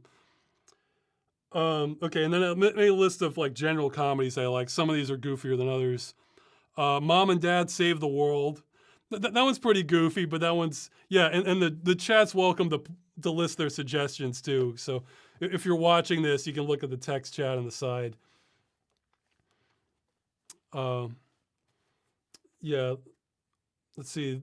This one's less goofy. This one's just a solid comedy, I think. The Big Lebowski, and yeah, I guess a bit of a spoiler. That's getting a cameo in the next Game Dungeon. There's a clip I wanted to show from that. One of my favorites, the Blues Brothers. Now, if you like dark comedy, I consider this next one my gold standard. Very Bad Things. This one's not for everyone, but if you like dark comedy, it might be my favorite one. In fact, this is the movie that made The Hangover look a little tame in comparison. This is like, let's take that Hangover and let's take The Hangover and let's just escalate things even more. Like so, that's kind of like Very Bad Things. Let's make this a lot more intense. So, Superbad's another really great comedy. Yeah, somebody mentioned Evil Dead 2 in the chat. Yeah, for horror comedy, Evil Dead 2 is way up there for horror comedies for me. Let's see. Animal House, that was a classic kind of goofy one. Spies Like Us, that's another fun one. Yeah, during Cold War era. It's pretty goofy. Yeah, actually, another one with Chevy Chase, Fletch. That's a mystery comedy. That one has such a good theme song. Like I love the theme. I love the music to Fletch. Uh, let's see. Yeah, this one's really goofy. Attack of the Killer Tomatoes. That's definitely a fun one. Well, actually, no. I think I watched it again. That one gets kind of weird with the direction. Um, yeah, let's see. Um, oh yeah, this one's like this is probably my all-time favorite horror comedy. Return of the Living Dead. That's just God. I'm not saying my movie will be like this. If I had the talent, that's what I would want my movie to be like. Return of the Living Dead. That one's so good. For my sense of humor, it's like I wouldn't change anything. So. Oh, this is another really good comedy. Goon, easily my favorite sports comedy movie. Yeah. There's another one that's like a little more down to earth, like that, called Slapshots too. But yeah, Goon. Oh man, I was, yeah, my eyes were glued to the screen on that one. This is one where it's like a little uneven, but like the good scenes are really good, and it's probably my favorite performance by Will Ferrell. Old School. There's some fantastic scenes in Old School. Oh yeah, here's one. This is an older one. Actually, yeah, okay, I'll give you a bit of a spoiler. I'm not saying my movie is gonna be like this, but this for sure is gonna be an influence on my movie. Like this, a lot of what they do here, I want to take notes on and like work some of it into. I don't think my movie will be quite this goofy, but The Wrong Box. I think that one's from the '60s. Has Michael Caine in it. It's pretty funny. It's pretty funny, and there's a lot going on with like plots kind of tripping over each other, that sort of thing. Uh, okay, my favorite Nicolas Cage movie, Raising Arizona. Like that has that's just a solid movie. It's really funny and good. Oh yeah, somebody's saying Goon is based on a true story. They took some liberties. It's more like inspired by a true story, I think. But let's see. Well, yeah, classic Beverly Hills Cop. Also Coming to America. You pretty much anything '80s Eddie Murphy is gonna be pretty solid. Like I feel like Eddie Murphy movies, it's like a lot of his newer ones or later ones I didn't really care for, but the stuff he did in the '80s is just killer. It's just great. Yeah, Trading Places, that's another good one. Okay, yeah, this is another one of my like top tier comedies. Used Cars with Kurt Russell. It's my kind of comedy. I think I showed a clip of that in, yeah, that might have been in the Games as a Service video. Like, yeah, Office Space is a classic. Oh yeah, since he mentioned Jabberwocky, I was thinking, tone-wise, a movie kind of close to Jabberwocky is Brazil. That has some sort of offbeat comedy, but it also has some real funny parts too. So it's like a little weird, little odd, but there's definitely goofy spots. Yeah, somebody's mentioning The Burbs. I remember The Burbs just sort of being okay for my taste. I can be pretty picky with comedy. Again, I'm sure there's like dozens I'm forgetting, but those are some of the ones that came to mind. Like you'll yeah, unlike The Day After, you will have a good time with a lot of these movies. So. Okay, they're looking for something tone-wise like Jabberwocky. Yeah, okay, maybe the chat can help. So yeah, Brazil will probably be my top one. More Monty Python, I guess. Like something like a Now for Something Completely Different, or Monty Python's Meaning of Life. Check those. Those will have a similar tone to Jabberwocky. I'm trying to think if there's stuff like in medieval periods, like good medieval comedies. Oh well, not exactly, but there's Les Visiteurs, Jean Reno. It's about like kind of King Arthur or somebody coming to the present day. I think they made an English version too, which John Reno also was in. I don't remember. I don't know if I saw the English one. I saw the French one though.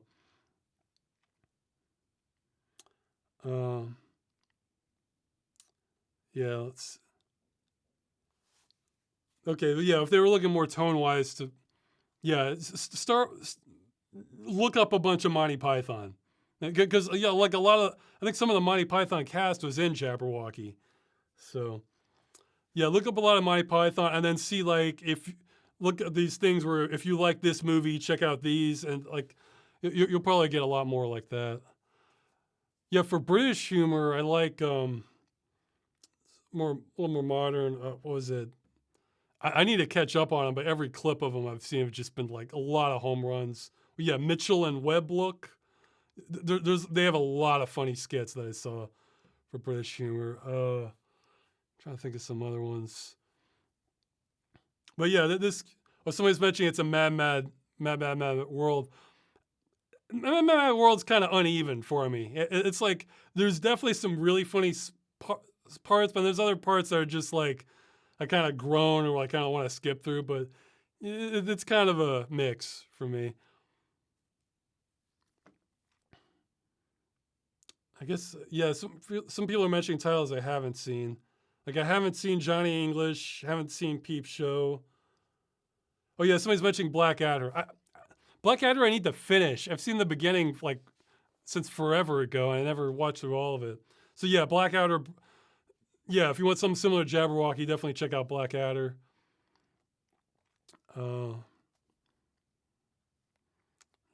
Okay. This I don't think it's as good as Used Cars, but the movie The Goods. I think with Jeremy Piven.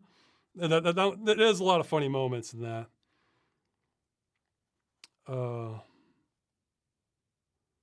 Okay, well that's plenty of. That gives you plenty to work with for comedies. If you want a comedy to watch tonight or something like that. What are the most disturbing zombies you've ever encountered in media? And they say that because they're doing research for a game involving zombies. Well, I'm not sure. Well, I'm not sure if I've ever seen this done properly, but maybe I have. I'm just forgetting. I'm sure chat can correct me if I'm thinking of something. But to me, the scariest zombies are the ones that are the most infectious. Because, so many zombie movies, they show them going like, battling the zombies with like a baseball bat or a machete or something. If you have an extremely infectious zombie, you're done. Like you can't melee combat these things. Like that's too dangerous. Like just the microscopic spray off of that means unless you're just really monitoring, really just covered head to toe, and then just sterilizing yourself once you're ready to get out of those clothes, and like trying to get it like. That's a lot scarier because it's not just the zombies you're afraid of. You're afraid of the virus that turned them into zombies. So I think one of the few movies I saw that gave this some credence was actually Planet Terror, part of the Grindhouse, where they actually put on a face mask before he attacks these zombies. But even then, I think he leaves his eyes exposed. I think in 28 Days Later, they showed like a drop going by, but you can get more infectious than that.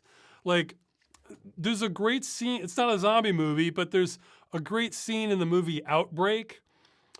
I think it's Outbreak, one with Dustin Hoffman, where it shows these people in a theater and they're laughing, and you see this one person like in the back, kind of I forget if they sneeze or if they cough, and then the camera just zooms in on one like the little droplet particles, and you just watch it kind of float around the theater. It goes by until it lands on someone's mouth who's laughing at the movie several rows away. It really communicated how viruses can spread.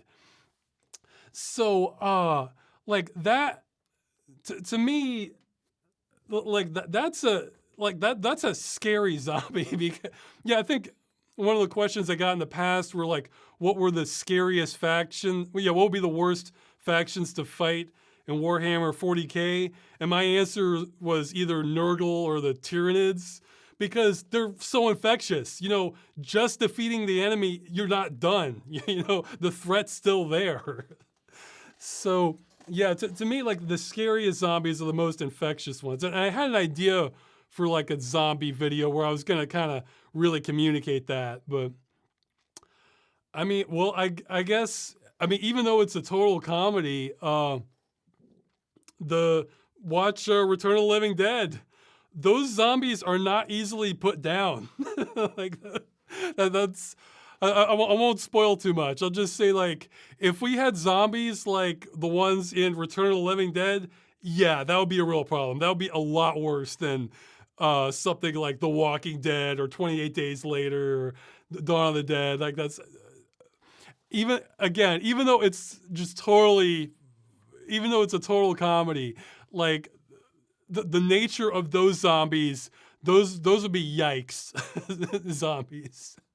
So uh yeah, so yeah, that should give you something to work with. Either infectious or ones that you just can't, it's how are you gonna put them down? Like it's not even clear. So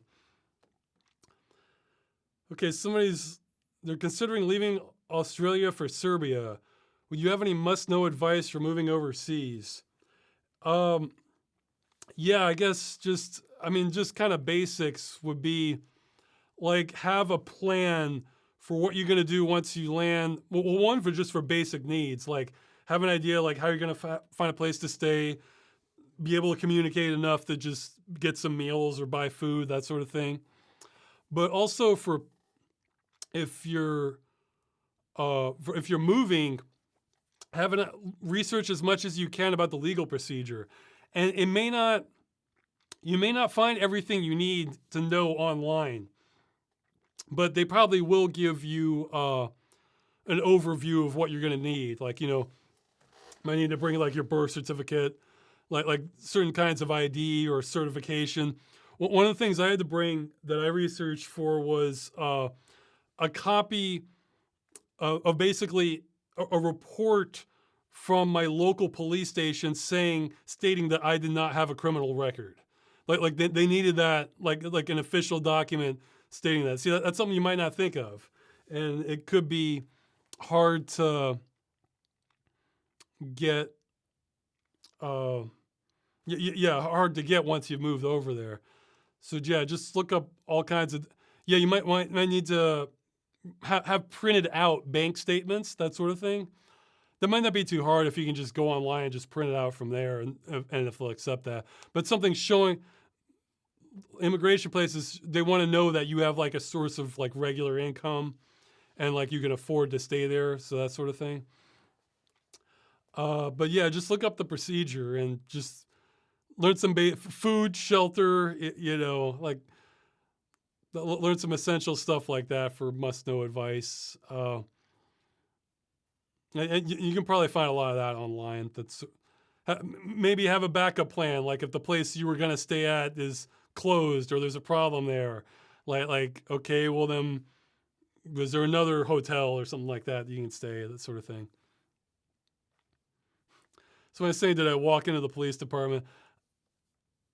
I can't remember if I went in there and just went to the clerk and said I needed that doc. I might have just written to them. I think I might have just sent them a letter. It's been a while now since I forgot the procedure, but yeah, you know, you can just walk into a police department and ask them for information. They have a front desk. You know, it's not. There's an there's just kind of general stuff that law enforcement handles, and there's the emergency stuff. If you're in an emergency, call 911. You know, if you need to go about them because your plates are expired and you want to get the procedure, yeah, then you can just walk in and like ask them about that. So yeah, the person at the front desk probably isn't there for like the most hardcore emergency stuff. They're there to just kind of more as just a clerk, you know. It's, uh, I mean, they're usually a trained officer. So actually, yeah, that's true. I don't even know now. It could be some stations. Maybe the person at the front desk isn't even a sworn officer. They're just there to kind of help you. So,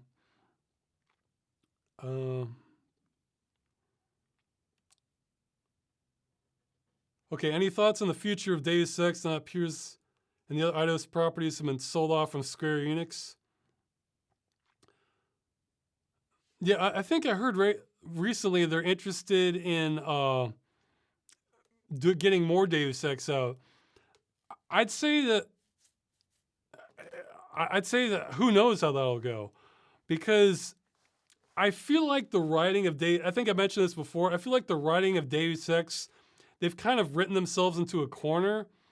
So, I mean, yeah, they can do more, but it's not within the confines of the story they've created. I don't think they're going to have something that could have a chance as being as significant as the original Deus Ex. So they need it more open. So I was thinking they need to do, in order for them to increase their odds, I think they could either just do a straight up like reboot, but not even a reboot, just like a new storyline, like new universe level thing, where they're not worried about connecting to the old Deus Ex.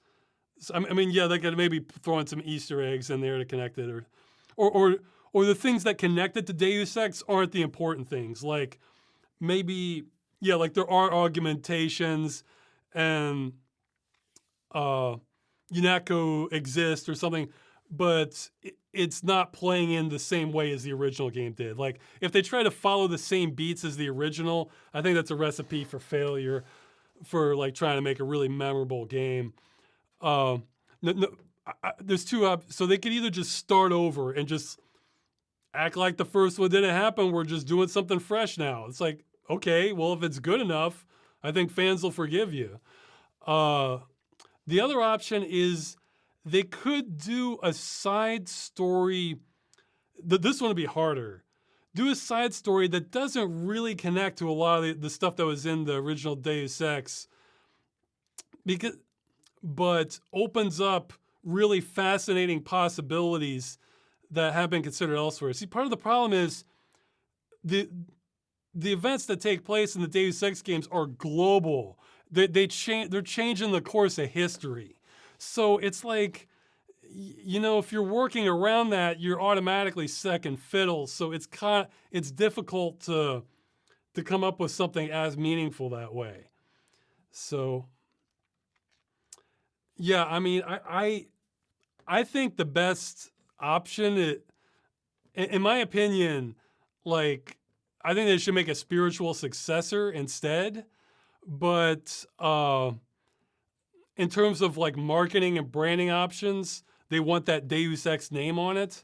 So I guess I want a spiritual successor that they could call whatever they want, including Deus Ex. But it's just, okay, yeah, perfect example. Prey. They need the original game of Prey just has like nothing to do with the remake. Like they're aliens. Okay, yeah, like that's the only connection. Like there's aliens. So I'm not saying it needs to be that different, but it could be like a spiritual successor called Deus Ex, but we have totally different characters. Like we don't have the event, the history is totally different. However, what they're doing is you're kind of slowly uncovering like these kind of truths that like other games are not talking about. And then you maybe have a lot of the mechanics that carry over from like the original. I think if they did something like that, then yeah, I think that's the way to go, because it's just too locked down trying to fit. But between Human Revolution, Deus Ex, and Invisible War, like the storyline's too plotted out now. So, okay, this next question, this one was way down, but it has 10 points. I don't want to go too deep into this, but we have a bit of the Voldemort effect going on here, where I've heard if you say this person's name on a YouTube video, I don't think it'll get you banned, but it could like automatically demonetize. So maybe that puts me on like some algorithm that I don't want to be on. So this is, you can see it on Reddit. This is a famous person that ended up committing suicide in jail, and there's a lot of speculation as to whether that's what happened. And I don't know a lot about this. However, I can just say from an Occam's razor perspective that, you know, this person was connected to lots of wealthy people, celebrities, politicians, and probably had some of the worst dirt imaginable on a lot of them too. And for this person to end up in as a suicide under that's if that actually happened, well, first I think they're supposed to prevent that, but if they didn't, you would think that would have just, if that wasn't intentional, you think you would have an incredible investigation behind that. Like, you know, so the fact that if there's not, that kind of leads credence to the theory that, yeah, this was not, this was some sort of cover up. And I will say the only other, again, I don't know a lot about this. I kind of don't want to know. The stuff this guy was involved with, it's just, yeah, like the internet meme, nope. You know, that's my, those are my thoughts on the whole thing in general. But I will say one thing I did find funny was I think Bill Gates was being interviewed and asked about this person, and like he said something like, they're asking like, what are your opinions on this? What do you think? It's like, well, it doesn't matter because he's dead now. Like, I mean, I may be exaggerating a little bit, but not a lot. It came out so awkward that I'm thinking, this does not look good. Like, so yeah, you can look at that clip, but in general, this is, I don't want to get, this is not a rabbit hole I want to go down. Like, so, but if you do have the stomach for that sort of thing and investigating it, that seems like a riper target for there being some sort of conspiracy going on. Because, yeah, okay, I guess the final thing I'll say, let's say this person was prosecuted and there was a long trial, big public trial about it, and we're just full adherence to the law, and we're doing lots of evidence discovery, and we're just, maybe he's willing to testify against lots of big, powerful people.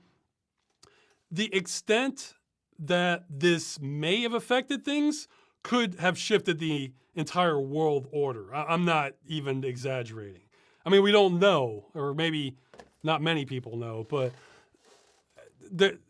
I mean, again, he was connected to so many different peoples of influence that, like, if you were to prosecute everyone he had dirt on in order to sort of save himself, that could, I think that's not an exaggeration. That could change the current world order. So I'll just leave it at that. I don't want to, I don't want to get involved in other questions with this guy. So, let's see. Have you played Judge Dredd, Dredd versus Death? Yes, I played that it was either earlier this year or last year. So, and they're saying, well, what do you think about the system of law enforcement? Give me your background with law enforcement. The system of law enforcement of that game, it's just a gimmick slapped on. And it's just kind of, it was just sort of a minor annoyance thing, but I guess thematically it fit in with the game. I feel like the best parts of that game were, the levels are really impressive. They're huge. Like I like, that's something, that's something you don't see a lot of in games, is linear games with just enormous levels. Like, I mean, Serious Sam does it. I'm trying to think of I'm like drawing a blank now for what other games do that. Because usually it tends to be like a lot tighter, or else more open world, but I appreciated that. And the other thing I really appreciated about it was they did a pretty good job kind of fleshing out the world of Judge Dredd. I was laughing at some of the ads, and Yeah, had a had a good music theme. Like as soon as you open the game and you hear the menu theme, you can tell that like, okay, we're in for an experience here. Like so, it's very dramatic how it comes in. So yeah, it was I liked it. I mean, I, I, it didn't blow me away, but it had a lot going for it. I guess it had a lot of good spots to it. But the law enforcement system, it was just it was a real basic thing. It wasn't anything special. But yeah, fleshing out the world, I think that was its strength because as a shooter, it's just kind of okay. Storyline, it's kind of what you expect from a comic book. You know, nothing too deep. Although the ending gets kind of cool, but fleshing out the world, I thought was the best part. So. Oh yeah, this wasn't a bad one. You meet an alien and are trying to describe video games and their impact on your life. This will probably be farther along in the conversation with aliens, I think, because I don't think I would open up with that. Uh, what is the best element and the worst aspect of the phenomena you can describe for them? Well, I would say the best parts are that they really kind of can manifest, I'd say, imagination and in ways that not all other mediums can't. Uh, like they can kind of do it more thoroughly, and it can kind of show like how much outside our own world we can think of things. You know, I'd say that's probably like the best aspect of them. Um, yeah, and they could show that you know how humans as a species find games in general as valuable to our experience. I mean, they're not video games, but let's see. There's a famous like Middle Ages artist. I think it's Bruegel. Yeah, Peter Bruegel the Elder. I think he has a famous painting. I think it might be called like Children's Games or something, where it's almost like it's almost like a historical textbook, where the whole painting is showing nothing but children in the Middle Ages playing games, but there's like dozens of different games inside that one painting, and and it's like a good historical reference for like it kind of shows how like children use games as like a learning material or just part of our normal development, and so video games are kind of like another level of that aliens might find interesting. I guess the worst aspect of them is like, I guess if you can be prone to addiction, then a lot of games aren't going to help you there because they can kind of hijack, where you're putting your interest. And I guess they, yeah, I think there was, I would compare the worst aspects of it.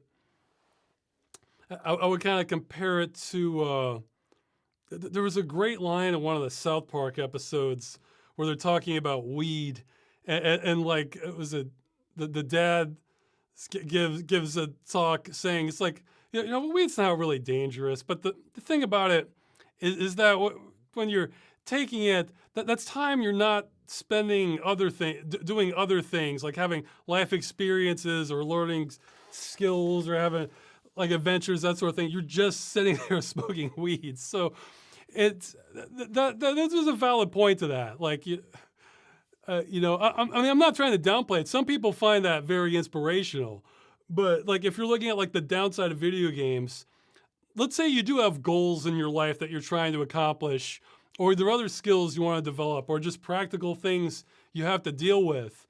Well, the more you have of that sort of thing, the more video games can kind of hijack your time. Like I tend to be very aware of like how much time I spend on games versus doing other stuff, because it's like I don't want it to swallow up everything else I'm doing. But yeah, so Yeah, I think like a couple months ago, there was a clip on, was it the Joe Rogan podcast, where he was saying that like he thought like video games were just useless, they had no value because for similar arguments, but then he was kind of comparing that to learning martial arts and saying, well, then you can like have a career being a teacher or that. Something. And I was thinking, well, I mean, they have a little more practical value. They have a lot of practical value in very specific situations, but let's say you're not, uh, if you're not in a situation where you might be attacked, like in close quarters, well, then martial arts don't have a lot of practical value. I mean, you get exercise from them, but I mean, you can get exercise in all kinds of ways. You're probably, if you're doing martial arts, you're probably doing it because you enjoy it. Like you find this interesting and like mastering the abilities, that sort of thing. So I felt like if you're saying video games just have no value, they're useless, you're flying awfully close to the question of, well, what's the meaning of life then? Like it's like, okay, like on a practical level, there are things you need to do to survive. I get that. And if video games are getting in the way of that, it's like, being able to afford rent or have a place to live or cook dinner, just, you know, clean, wash laundry, do dishes, that sort of thing. Yeah, if they're getting in the way of that, then yeah, it's not good. But it's like if you're meeting those, well, then it kind of depends on the person. It's like, well, what goals do you want to accomplish? I mean, some people do want to be a CEO, or they do want to like do like let's say a big art sculpture, and video games take too much time from that. I mean, not everyone though. I mean, some people may not be sure what they want to do with their life, or they've tried all these other things and they decide, no, video games are great. I'm just going to do that. And like, and if they have their life together enough in other ways, then, it's, it really depends on the person, Somebody's saying, didn't Joe Rogan play a lot of Quake? I don't know. Um, yeah, but no, I think if people say video games are useless, I think again, you're flying awfully close to the question of, well, what's the meaning of life then? That's the question you need to turn back at them, because they're saying, well, if somebody plays it because they have a fantastic experience, again, like it's like it lets them experience all this kinds of imagination, or it exercises their brain in ways they're not used to with the gameplay that they find really engaging. Or for some people, it's like a bit of a social thing for, like with MMOs or some. It's like, well, what should they be? They need to have the answer with what they should be doing with their life that's more worthwhile, And again, if you're kind of struggling, then they have a valid point. But if you're not, and you already have your other goals, it's like, well, what's to say their perspective on your life is more correct than yours? If there's tangible benchmarks, then okay. I mean, what, to earn more money? It's like, well, maybe if you need the money, then yeah. But if earning more money, all that means is you're going to buy a faster car, and maybe you don't care about a faster car. Well, then what's the problem? It's, you gotta you crash into philosophy awfully fast then if you take that attitude. So in my view, because I mean, like, again, like the practical value of I would even argue the practical value in the modern age, the practical value of martial arts versus video games is competitive, because it depends. Like, if you're a streamer and you like playing games that you can connect with your audience, you might actually be able to earn a living from that now, which I still don't get myself. What? No, I mean, I get how it happens. I'm just surprised so many people tune in. But I mean, I feel like that's a similar kind of niche market as like being a martial arts instructor. I could be off. I don't know what the numbers are. But because like how are you making a living otherwise with martial arts? I mean, it can enhance certain careers. Like say if you want to be a bouncer or go into security, well then yeah, martial arts is an excellent thing to have on your resume, you know, and it may actually come in handy because that's the kind of lifestyle you're living that it has a payoff. Or like with me with video games. The reason I got into PC repair is because I wanted to fix the computer so I could play games. And I ended up getting jobs from that in the past. So, I mean, video games was kind of a gateway for me, you know, learning how to build and repair computers. And in the modern age, that is a useful skill. Like with, so it's, oh yeah, well, again, the exercise. That's a clear mark in martial arts column, but you know, video games aren't mutually exclusive to exercise. In fact, I've heard there's people who've I think there was an article on a guy who lost weight playing Beat Saber, just like a maniac, you know. Uh, so you know, it's or you can play games and exercise, you know. I mean, yeah, I mean if exercise is your main goal, I think like what I think like swimming is like maybe like the best form of it. You get like your full body. It's incredibly efficient depending on what you do. But if you don't want to go to the pool, running, I mean, that's still high efficiency rate, you know. So, yeah, or that's another thing I would compare it to is like weightlifting. Okay, like a certain amount of weightlifting is good for your health. Like that kind of builds up your strength, everything. But you don't need to be lifting like what a 300-400 pounds or something like that. If you're like a serious bodybuilder, I don't think that's really. I mean, if you're careful about it, it doesn't hurt your health, but I don't think that necessarily like makes you healthier in the long term. Like going for like Schwarzenegger level muscles compared to just being really fit and just doing weights regularly, you know, or not extreme weights. So I'm sure Joe Rogan values weightlifting, and you know, there's a few situations that can be really beneficial for, but you know, I think that's uh, comparative sort of thing. So I was saying, what about rowing? Yeah, rowing could. That's probably very exercise efficient. Not that you even need to be efficient with just you know, exercise is just good for just health. You know, you can do it slow, you can do it fast. It's just want to hit a certain level of it. Yeah, okay. So I'm saying before their shift starts, somebody agrees on swimming. So yeah, it's so much of that comes down to the individual. So okay, yeah, I got off track on that one. Trying to get through some more questions. I don't know if I've been this week I've either been busy or I've been taking like half sick days when I had the headache. The days that I did have like the intense headache pain. I mean, I'm still having it. It's just much lower level now, and now I'm taking some pills for it. But when I had it and then I had the painkiller and it finally went down, it felt like I survived a car wreck. I was just like, you know, I was just utterly exhausted from it.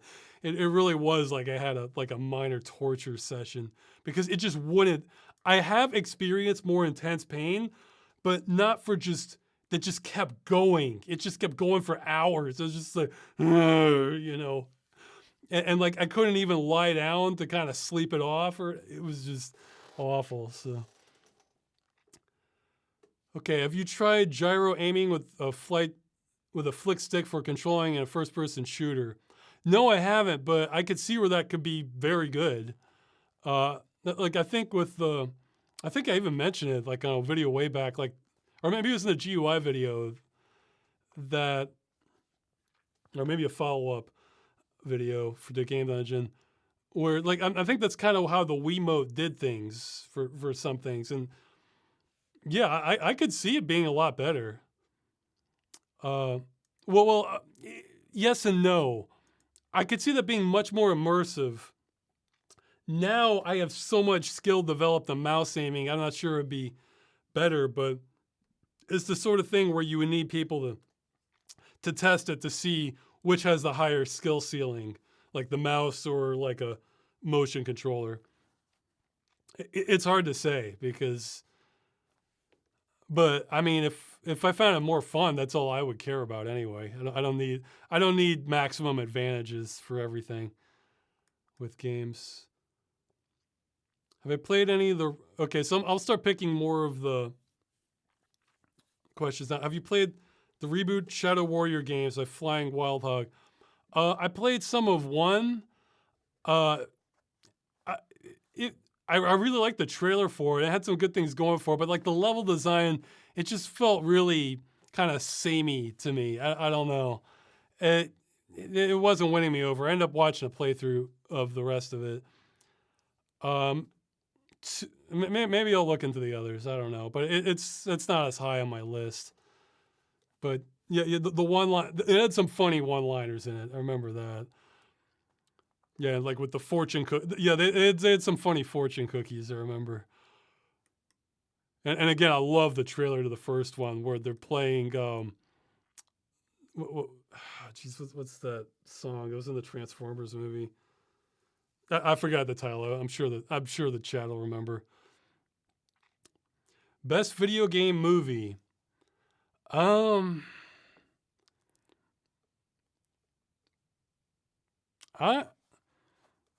guess I might go. Let's see. It's hard to say how you measure the best. Like, I'd say it's like up. It's competitive with Silent Hill, Resident Evil, or maybe Mortal Kombat.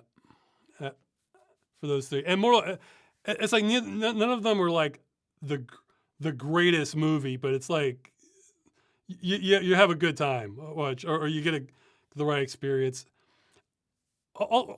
Okay, also in terms of just raw enjoyability, I'd say actually I would put Super Mario Brothers, that category. I mean, it deviates from the material a lot, obviously, but it's a fun movie.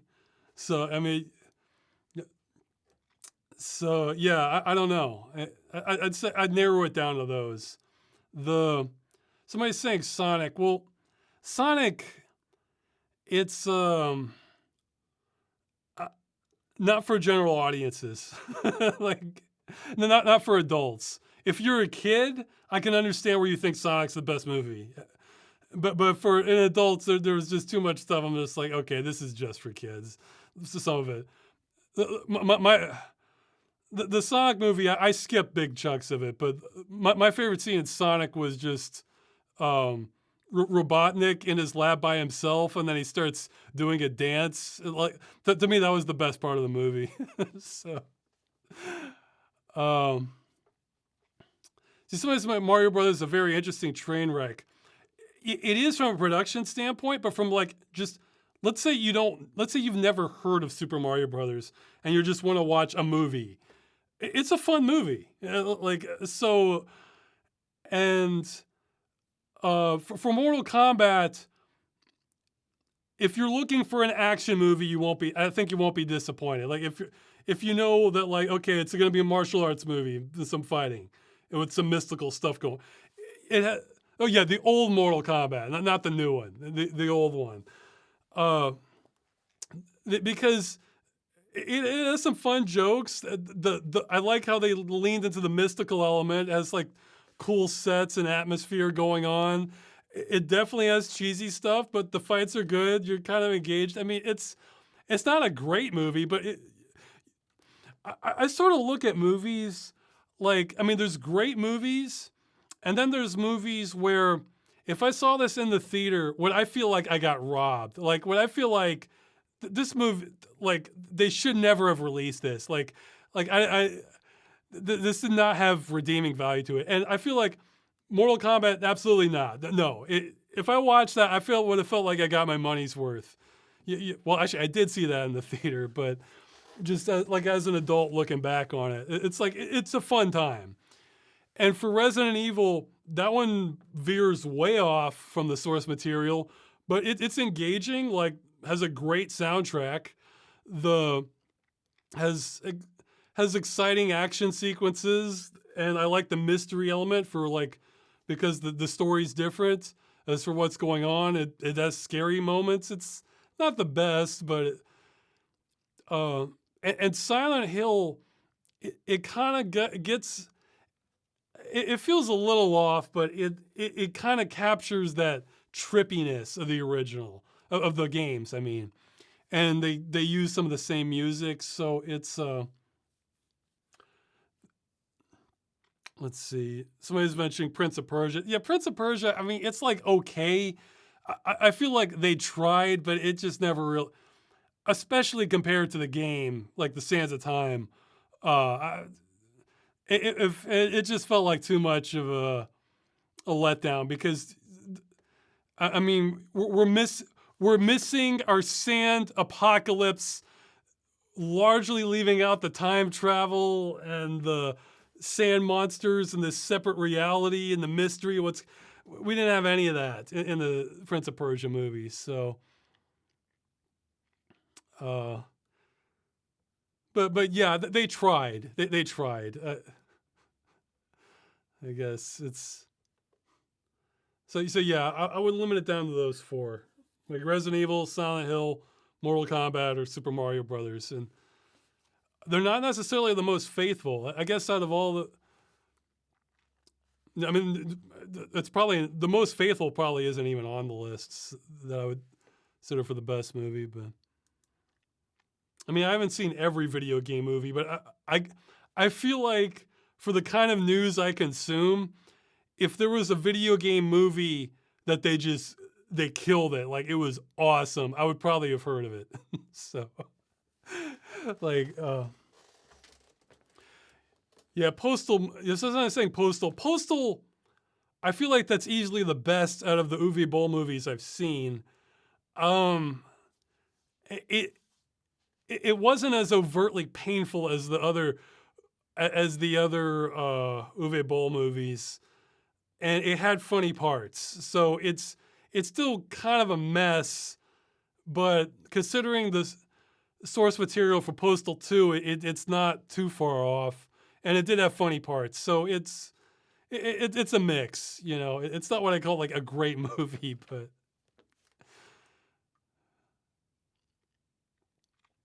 And this had 19 points, was so far down here. Okay, do you really believe "Looks Like You're in the Barrel Today" was a reference to the dirty joke?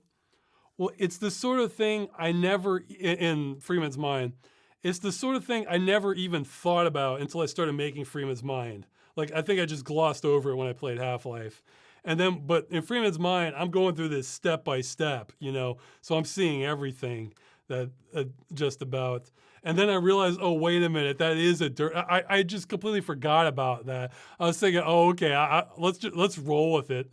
And then that ended up being a good way to put that into the episode. So, ask somebody who's closer to Valve. Check Tyler McVicker. You know, you can check with him, like on his channel, and maybe he has the contacts to know if somebody at Valve can give you a more definitive answer. Okay, skipping a few. Oh, somebody's asking about the thumbnails again. The thumbnails, I need to fix a bunch of them. I've just been lazy about that. I'll eventually fix all the Freeman's Maya ones for sure. Maybe some of the Game Dungeon ones. So some of the Game Dungeon ones, I probably should have something consistent for Game Dungeon, but it's like, man, but then I need to have like a logo, and I have to really like my logo. So I don't know. Yeah, okay, I'll say that. If you wanna propose like a logo for Game Dungeon that I could use for the thumbnails, go ahead. But I want to really like it though. Like pixel art might give you an edge. Making it like kind of goofy and cartoony. I don't think I'd want that style for Game Dungeon, but like more like an oil painting style. Maybe that could, but it would have to be like something I could put in the corner or something. The logo should just be the title screen dungeon. Okay, well maybe tell you what you can suggest a mock-up for like not for a specific game dungeon. Well, you can pick a specific game dungeon episode if you want, but like what do you think my thumbnail template for game dungeon should look like? That gives me a lot of space to work with, but people can see something in the corner and they realize it's me if I were to transition to it. So. Okay, somebody's saying change nothing with the font. Okay, well, we'll see. See, art's tricky. You know, like the more invested you are into the art, then the trickier it gets. And for logo, I'm pretty invested. So, yeah, because I want to warn people ahead of time because sometimes people offer like to do art, but maybe their style isn't my thing. It doesn't mean they don't have talent. And I don't want to make them feel bad, but it's just some things are going to be pickier on. You know, so.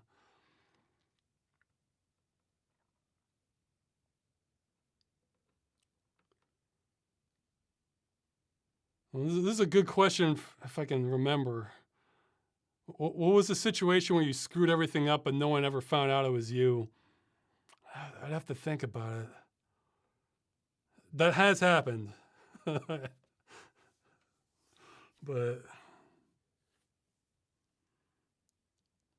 I don't know. Maybe my brain decided, maybe my brain decided to purge the incriminating evidence from memory.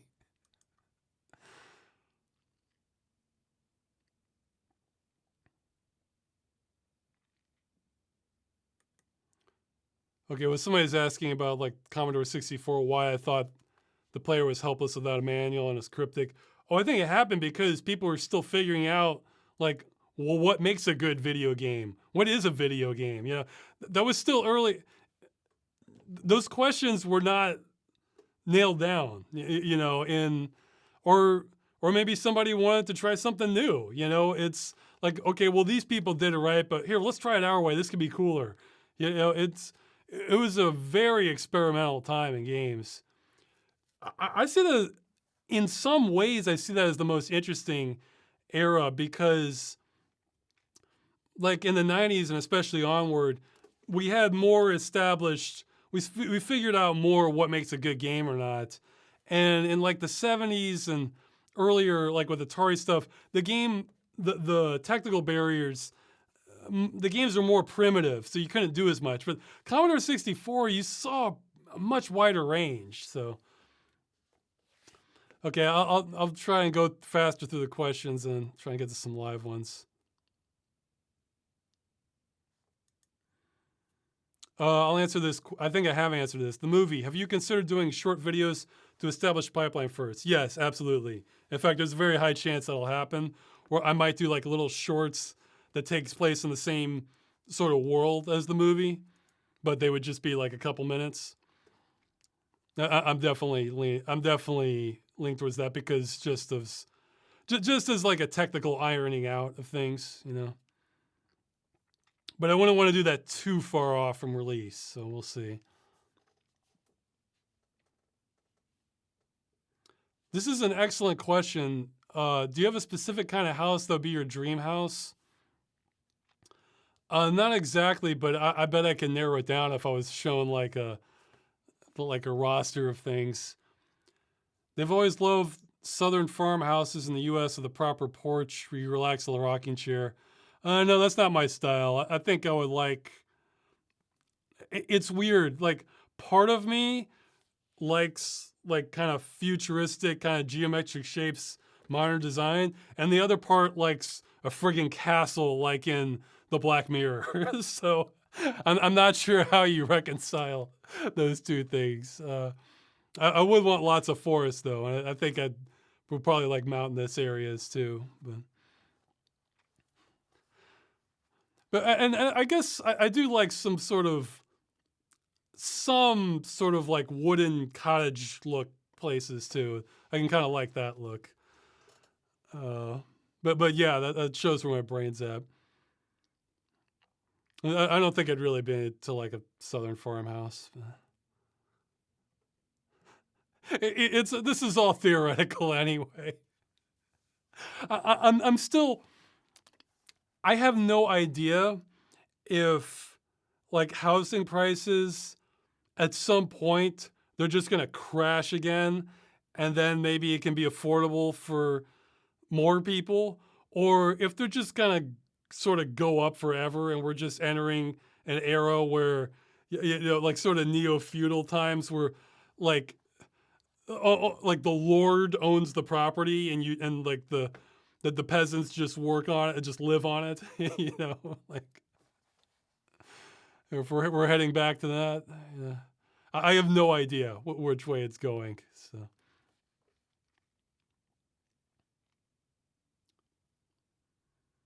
Oh wow, that's a great question. I didn't see that.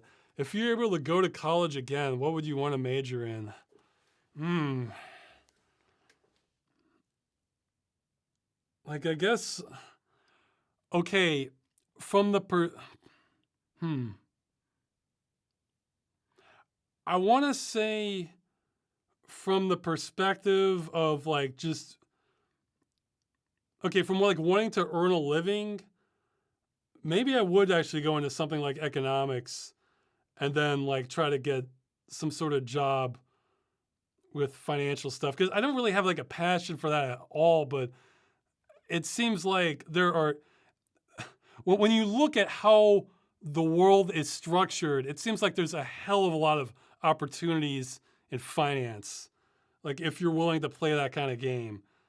But on the other hand, I absolutely hate accounting, but at some levels it's less about accounting and more about just understanding trends and where you invest and that sort of thing. So for just okay, if I was just going I guess I probably, if it was just for my own interest, I guess I might do more in film, like kind of get more under my belt. Let's see. This is a great question, but I can't think of off the top of my head. Which games are some of your favorite heads-up displays or interfaces in general? I remember, let's see, my favorite ones. I kind of remember liking System Shock 2s, but in terms of the functionality, but I kind of like Deus Ex's, but I feel like when I say I like them, I feel like there's probably lots of room for improvement. Why not go for computer science for income? Seems like it'd be more in line with your. I don't. I'm not a programmer, and the things I've done that resemble programming I didn't particularly enjoy. I feel like there'd probably be people who would just be running running circles around me. But I guess it's a wide enough field that you could do with it. It's just that kind of sucks the life out of me more. Yeah, I guess that's the other thing with going into finance. If you really know what you're doing, that can take up less of your active time. It can free up time for other things. So. Let's see. Yeah, heads up displays. Well, I remember the menu for Forsaken being pretty interesting. Uh, I'm not sure. I'd have to think about it. Like, I'm trying. Okay, okay. Supreme Commander had one I liked for what you were doing. Supreme Commander had a lot going for it. That felt slick and that felt kind of nice to use. So, but that's not what you would want for like a first-person shooter necessarily. But I remember liking Supreme Commander's interface. Okay.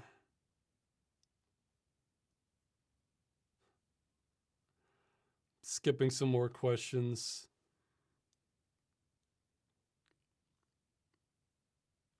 Okay, so am I saying for that music software you mention every so often, would a Boru-like system work for what you want?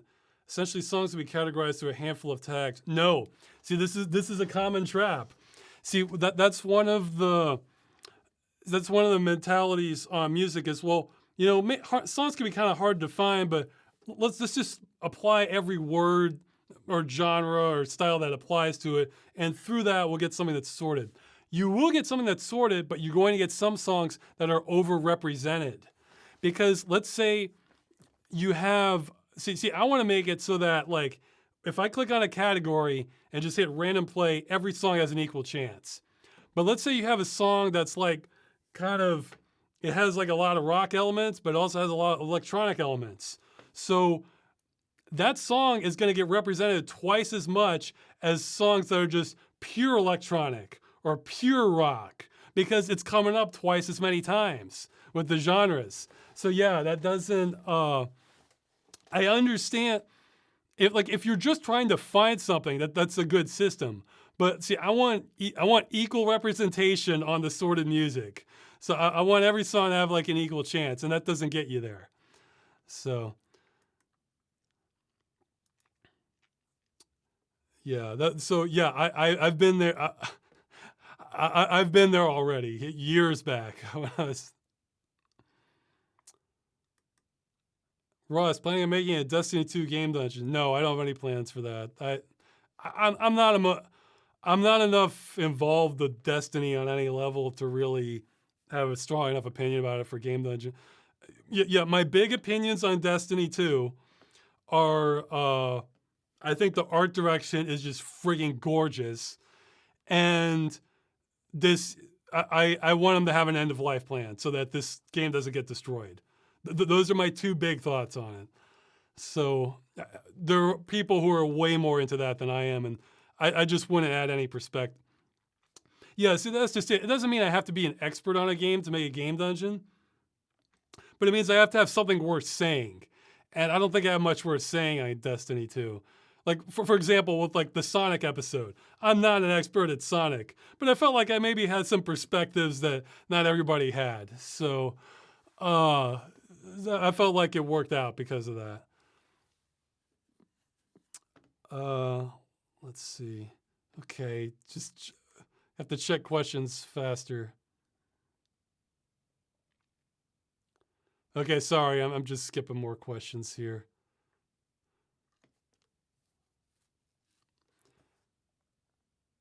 This is a great question. What sci-fi vehicle of your dreams would you wish to own in real life or in a video game world? Well, I guess something with an incredible battery. I guess something electric, something with like an incredible battery life, or that you could kind of self-charge with solar. That's very efficient. Like I think the DeLorean from Back to the Future would give me too much trouble. Like I think maybe something you could live in too, that like was kind of comfortable. Some giant sci-fi vehicle that like that could be your home too. So it's like a great like or so like the ultimate sci-fi RV. What would be maybe the chat has some suggestions. Like I'm thinking, I think we can do better, but I'm thinking of the one of just like that deploy station from PlanetSide 2. The I forgot the name of them, but you drive them up and you can deploy the spawn points there. But I think we can do even better than that. So I'm saying the Normandy. Well, that's a ship. I'm not a good pilot. Yeah, so I think we should stick to a wheeled a land vehicle. Doesn't necessarily have to be wheeled. Plus, I think space. I mean, okay. I guess if it had like faster than light travel and is extremely safe, then yeah, then a spaceship would be great because then I could see the universe. But even then, I think I would want to like give that to somebody more worthy. You know, like somebody who's prepared and it's been like their lifelong dream to explore the universe, so they can document all this stuff better for us. Like I don't think it would have to be me making every new discovery. So yeah, so I'm saying the Sunderer. The RV shuttle from Spaceball serves pizza and dog food. No, but you want it spacious. You want space if you're gonna live here. Let's see. PlanetSide 2, 5K hour vet here. Okay, so the Sunderer, maybe. Yeah, I don't know. That's a good question, though.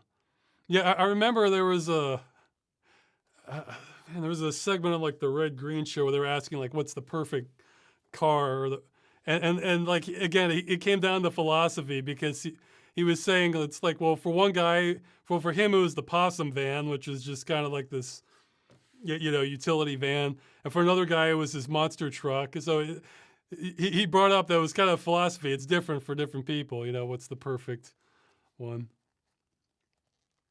You should get Bastion from PlanetSide 2 then, a fleet battleship.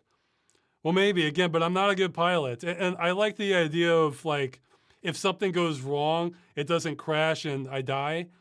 So I think a land vehicle will be better. So okay.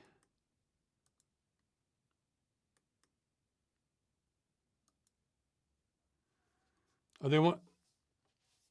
Okay, people are asking my plans for the gravity gun. I haven't decided in Freeman's mind.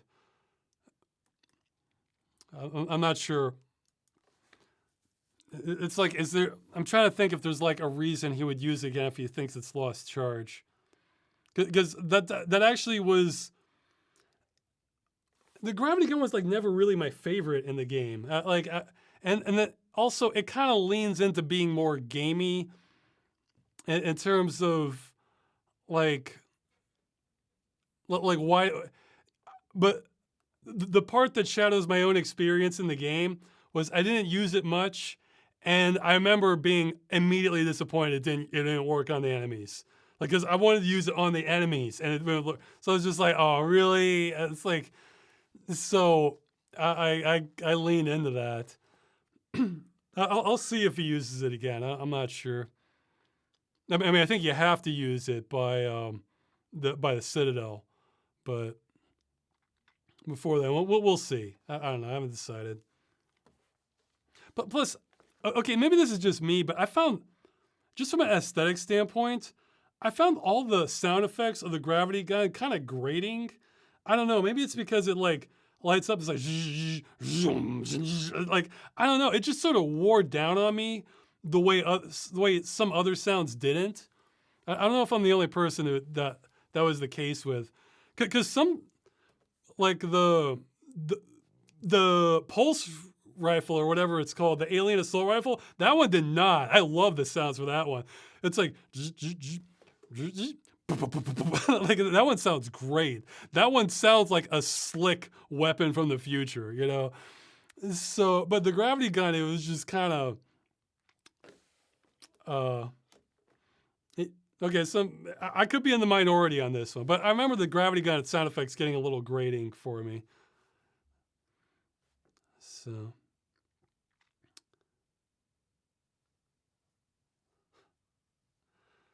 what are your thoughts on consoles, especially now we're buying a PC is more expensive than before? Well, we're sort of in the end times as far as like gaming hardware at the moment.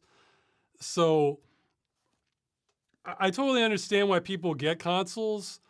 I guess just be aware they have the people making this have zero respect for your rights, like none, and there's a high chance they'll pull the plug on you at some point in the future. Not that that can't happen, and and Microsoft is doing its damnedest to make that the case on the PC. So that's why I say we're kind of approaching the end times here. Like I have no good answers for PC, console, anything.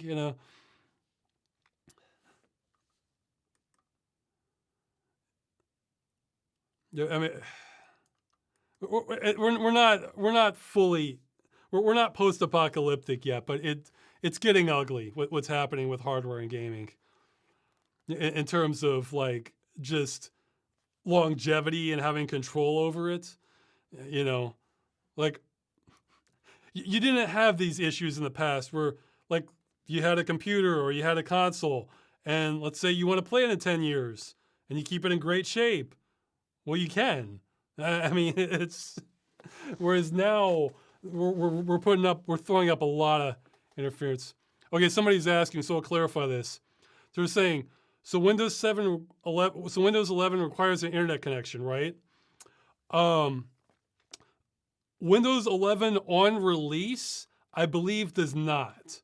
However, Microsoft has stated that change is coming, and in the future, it's going to require a Microsoft account and connection to the internet to just even install it. And that, now there may be, it would not shock me if there end up being cracks for that, but maybe there'll be a convoluted workaround. I don't know if it's here yet. So the release edition of Windows 11, I believe, does not require internet to install it and get it running. But since they said that's coming, they said it black and white, that you need a Microsoft login and you need an internet connection. So let's say you wanted to install a new computer where you didn't have internet and you didn't have an image. So saying they can use programs like GIMP or Photoshop without internet, right? Well, you can use GIMP, yes. Old Photoshop, yes. And pirated Photoshop, yes. Official Photoshop, modern Photoshop CC, no. You need an internet connection because you pay by the month for that. It's, I'll try to, if people are completely lost, I realized I have a lot of experience with like what works on your system, what doesn't. I can try my best to answer these questions if people are real confused. They're like, well, wait, can I run this without internet? Yes, no. I can try to clear the fog a little bit on that in the future. People want me to. So, but yeah, GIMP you can run without internet. But I'm a huge believer of being able to run as much as possible without internet, you know.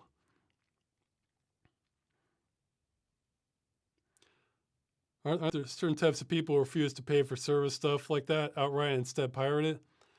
Yeah, I mean, you're in, it's a total gray zone then. Because on the one hand, you want this feature and the company used to sell you that feature, but now they refuse to. And piracy is an option. And you can argue, well, just don't buy it. But then if it has something that there's no substitute for, I mean, it's,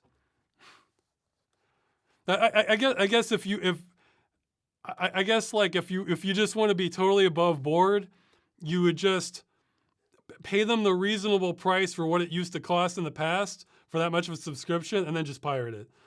Like, so, but I mean, that's not legal. If you're a business, that's a problem, you know?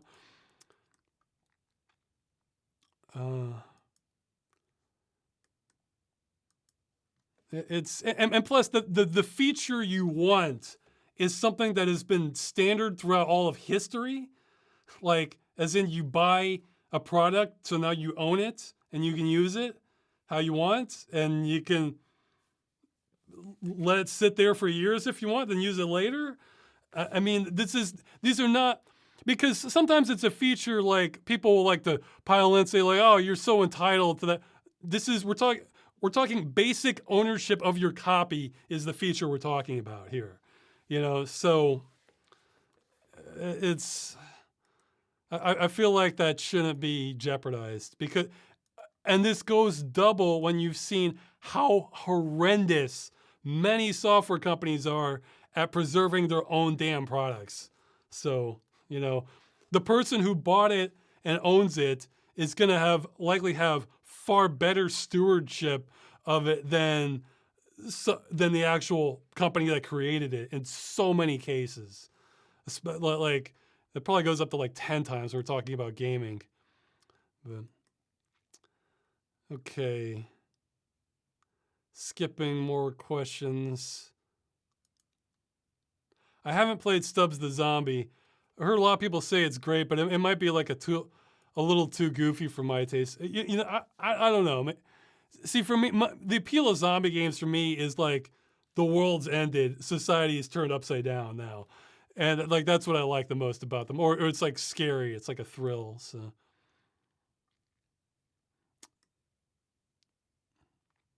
Will you play Deus Ex Mankind Divide? I probably will, but since I upgraded my monitor, it's a higher resolution. I'm probably putting that off even longer. I haven't played Deathloop.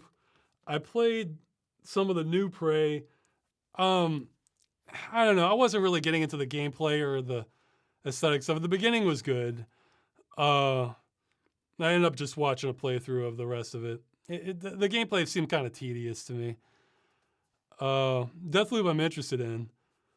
Dishonored, I was kind of more, I played a little bit of it. The aesthetics kind of turned me off of it. They tinted everything, I think. Or they had that like, or maybe, I can't remember if they tinted everything. It had that like that blah yellow lighting that I hate. The certain shade of yellow that I don't like. So that kind of turned me off from the game. System Shock, I'm either going to play the original or one of the remakes. I'm definitely interested into it. And again, System Shock 2 is one of my favorites. So.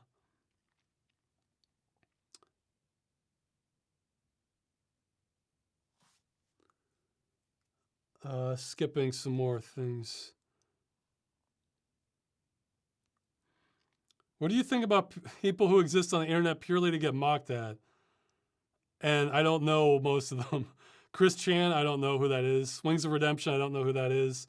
Darkside Phil, I've heard of them, but that mostly came up when I did the Bip Bop 2 episode, because one of the lines was something about the DSP, and people were saying Darkside Phil. So I don't really know him.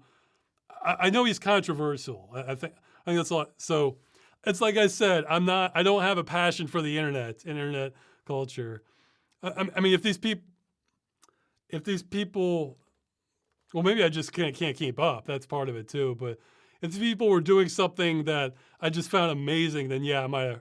Well, that's how I found out about Quinn69, is I saw his reaction video to the Diablo Immortal reveal, and it was perfect. Like this is, he just tapped straight into the end. It was amazing. So if I saw clips of these people that were just fantastic, then that's the sort of thing that could probably get me to see more of them. But other than that, I just don't even know anything about them.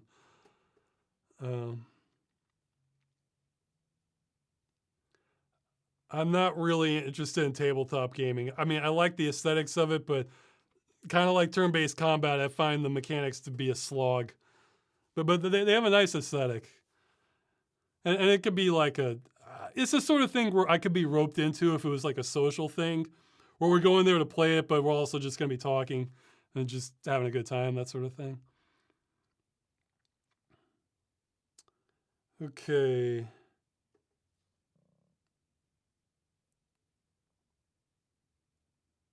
Okay, that's it. So I'll take a few live questions. You can just do @Ross Broadcast, and I'll try to keep up with it. Oh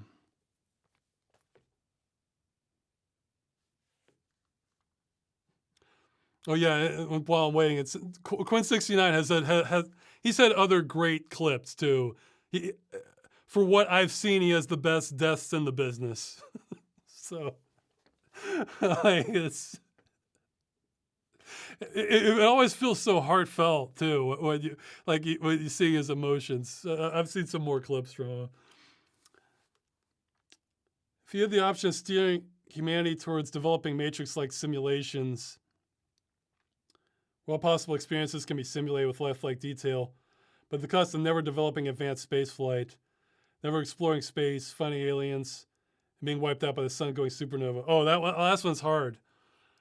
Oh, would you take that option? Well, if we're saying never, then no. As much as I'd want it, the only hope for us in the long term, in the long term, is some sort of generational ship to leave the solar system. So as much as I would want that, I would not do it at the cost of condemning all of humanity. So, oh, hello. They might see you if you appear, just warning you. I'm not appearing. Okay. So my wife just let me know it's been a while. Not only, I would want to talk to you. Okay. I should wrap this up. Can it wait like 10 minutes? Yeah. Okay, so I'm going to wrap this up. in like 10 minutes here. Okay. Okay, I mentioned the Duke Nukem Forever leak earlier in the video, so we can skip that. Is there a game universe you'd like to see an MMORPG of? Something? Oh yeah, lots of them. I mean, actually, I'd be. The mechanics weren't my thing, but I was interested in the Warhammer Age of Reckoning thing. But I like to see. Yeah, so Warhammer stuff. I mean, let's see. I'm trying to. Anything with like a lot of spectacle and expansiveness as far as the world and the lore. I'm trying to think of some candidates. Something where like the size of it, because I was thinking Deus Ex. Deus Ex strength is more in the story, I think. So it's like an MMO. An MMO kind of has to keep going, keep going. I think that would kind of cheapen it. Castlevania, yeah, I'd love to see a Castlevania type MMO. Like what? Cyberpunk, sure. Cyberpunk, so something where I want to just see it just vastly expanded. You know, stuff that has like just whatever has like the coolest worlds. You know. Oh, did I answer the question? I'd consider movie reviews. I've got too much on my plate. Sorry, I don't think I'm gonna do movie reviews. But I could do something like that Star Trek video where if something just jumped out at me, at least in a cascade of thoughts, then yeah, that's still on the table. Do you think people are done with crowdfunding games, considering the projects are scams, abandoned, or came out terrible? I have no idea. I haven't really been following it. Maybe not. What's the closest thing to real magic? Well, there's that old quote by, depends on what you mean. I mean, there's that quote by I think it's Arthur C. Clarke, that any sufficiently advanced technology is indistinguishable from magic. Like if you're talking about things you didn't think were possible, AI, I mean, it's doing things we wouldn't have thought possible in the past. If you're just talking about like the spectacle of it, probably actual stage magicians, you know, or VR, absolutely. You'll see things as though you were there that just they may as well be magic. So yeah, VR I think is definitely a candidate for that. I'll let Magda know everybody said hi. I think you'll do a gaming architecture video. I didn't have plans for that. I do plan to do a GUI follow-up though. Do you think you'll finish Freeman's Mind before Half-Life 3 comes out? Yeah, probably. I mean, if we're looking at the pace, see the thing is, I have a variable pace, so I'm going to try and get more out. So the average may not necessarily constitute the overall, the conclusion of when it happens. So. What nano augmentation would I choose? I think I got asked that before. I think out of the ones I know about, I don't know, like maybe something that like mentally controls my the chemical state of my brain so I can stay focused longer, or something like that, or like this. I would say that like the social augmentation one, but I'm not really doing much where like I would need to be doing all this wheeling and dealing with different people. So I'm not. I don't know if they have the one that. I'm trying to remember all the existing ones, because most of them wouldn't have like a lot of. I mean, they're like fun, but they wouldn't have like a lot of practical value. I would want the stuff that I could really get a lot of mileage out of.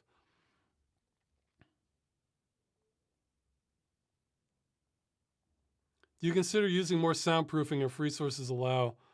Well, I think it's pretty good for a cut down on the reverb. It's a little different on this mic though. Like I use a different mic for that, but the thing is, it's getting hotter in the summer. So, and also I don't own this place. I'm renting it. So at some point I need to be prepared to like dismantle everything, and as opposed to drilling into the walls. So that kind of holds me back from like wanting to get too intricate with it. But maybe I could do some more things, like actually maybe having just like some plywood or particle board behind it might absorb some of the sound more. Do you wish to wiggle, my friend? This sounds more, and it has a wiggling animal. This you should. Okay, here, I'll take that as a sign that I should endorse my wife's Twitter, Amazing Magda. Like if you want to talk about wiggling animals, that sounds like right up her alley. So I think you can send her stuff with that. My wife is deep into animal memes, and she's totally on top of that. So, you ever notice how contemporary sci-fi and futurism is a lot tamer than sci-fi and futurism from the 20th century? Is because people are more grounded, or everyone is just generally more pessimistic? Yeah, I guess I have noticed that a little bit. There seems to be like less imaginative stuff. Maybe it's just like within pop culture or something. I think that has to do more with, I mean, if I'm being cynical, I think that has to do more with just whatever the studios decide they think is more profitable, so they go with that. And they maybe don't think the more wild and out there stuff is going to sell as much right now, and they probably control a lot of what we see. So, well, I guess we are seeing some of the more imaginative stuff in comic book media. Is where it's maybe they're getting more of their outlet in that way. Okay, I better go since she felt like she had to knock on the door. Ross, Magda wants to go to the woods to check on a dog. Go now. I don't think we're gonna see much. Yeah, I guess it is a problem if the dog's still out there at night. All right, well, I guess I'll see if I have to go do dog hunting. Just get a little more proactive with the duck hunt. You have to go out there and get the dog too. All right, I'll see you, and more stuff coming, and I really mean it.